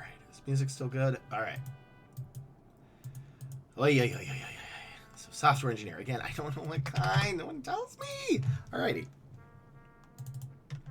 I need to know. Old juggler. Weird. Interesting. This is a resume review of, again, a software engineer. I don't know what kind. They didn't say it. They said they're trying to add some impact for each bullet point. Does a percentage thing matter for recruiters or hours? Not usually. Is their font and format okay? And they added a technical skills section because my friend who worked for one of the major tech companies told me that helps pass the filter. That is not how that works. Your friend is mistaken, or that company is very, very, very niche in how they do things. The filter is, there's not really a filter. Unless you mean they specifically Boolean search candidates already in their pool, but that's unlikely. I put some non-tech work. Is that a bad thing? Okay, so first off, there's a lot of questions. The biggest one, though, is I need you to pick, again, the theme for this. I don't want to harp it anymore, but you need to pick front-end, back-end software engineer, right? Front-end, back-end, full stack. What are you? It is important. All right, you say full stack here. There we go. That is good. You have that up. There we go. Now I can actually look at these keywords. All right. So, TypeScript, JavaScript, CSS, HTML, Node, Angular, SQL, React API, REST, Cloud, Agile, CI/CD, any extra languages, Git, and AI is a benefit. So, this section does not... Where's your education? Okay, yeah, your friend is wrong. Your formatting is also off. It's not terrible formatting. I want to be very clear. This is not like, there's degrees of bad, and this is like a C- formatting. It can be better, but it still passes. So here's what you need to do. Technical section, switch it with education. Okay? You don't need the technical skills, but you do need your education up top. You just graduated, that's important, even if it was a year or two ago. Then, this doesn't matter. It needs to be in the bullet points. Engineer a full stack desktop application pressing large scale XAML using Electron, JavaScript, TypeScript, React, CSS, improving legibility. That's fantastic. I actually really like it. I actually really do like that. Also, we don't know how many they've applied to. They didn't say. Here's why this sucks, okay? You have an actual perfect example of why a text section and everything else actually are harming you more than helping you. This doesn't help because it's not under a bullet point. This is added extra work. So by the time the recruiter gets through all of this, they're getting through keyword fatigue. To the fact that they may miss the fact that you have a fantastic opening sentence. They may miss this, and this is what we care about. They may miss this stuff, and that's why this is bad. So put your education up top, fix the formatting, make it like this. And then let's see if you have architect and develop custom CL tools using Node and TypeScript. That's fine. HTML, I like that. React hook, that's okay. CI/CD pipelines, it's not bad. The only thing I'm missing is SQL. Okay, you have it in the second one, but again, they're gonna miss it here because they're gonna see it here. You need to put SQL if possible up top in this one thing. And again, delete this. Your formatting's bad. But then let's do any cloud. Again, I don't see where you did the cloud. I only see it in that little section. Is it AWS? Does look like AWS. Okay, there it is. Yeah, again, that should be up top. The AWS should actually probably be up on this one too. So again, your formatting is actually hurting your chances. That's the best thing I could say with this. This is not a terrible resume. This could get some, but your formatting is so bad that they may actually miss what they're looking for. So yeah, don't do that. Your friend is wrong, at least in the general market. Like, that's not how ATSs work. It'd be weird if the companies did. And while there are AI in ATSs, they're in such a minority of the market that you don't have to worry about them. Seriously, unless you're applying specifically to an AI one. Also, if you have these in the bullet points, you don't need them up here anyway, right? Like, they need to be here. So do some tweaks. I don't think this is going to take you more than 30-40 minutes to do, maybe an hour and a half max, but then you're going to have a much solid resume, and that's going to help you out a lot. So to recap, you need this stuff here, which it mostly is, but I'm missing the SQL in AWS. That should be in here. Ideally, the SQL in AWS should be in the first two here, just so that they see it. And yeah, your formatting's off. The education should be up top, and you don't need the skill section. Your friend is wrong. So, that's it for this episode. Thank you all very much. I look forward to helping you all next time. Please like, comment, and subscribe. It really helps me out. No, seriously, it does. I live and unlive by the algorithm. And if you need more help, join my live stream Monday, Wednesday, Friday at 11 a.m. PST, where I can help you out live. So, I will see you on the next stream. Bye. All right. So are there any last minute questions that you all have? This is the 3-hour mark. Based on my voice, this is about when I get tired. So does anybody have any last minute questions while I'm here? I will not be streaming tomorrow because I'm changing it to Wednesday and Friday. So I will be here again on Wednesday. No worries. Same time. 11 a.m. PST. Where did we stop today? That's fair. We stopped at 20. So the next resume is 21. Then a couple more, 24. I will be able to get yours in the next stream. And if not, you should have enough stream points to move it up. So, but no worries. Also, everybody, let's raid. Raiding helps me out. It helps other streamers out. So if you have a couple of minutes, please raid with me. Let me find out where we're going.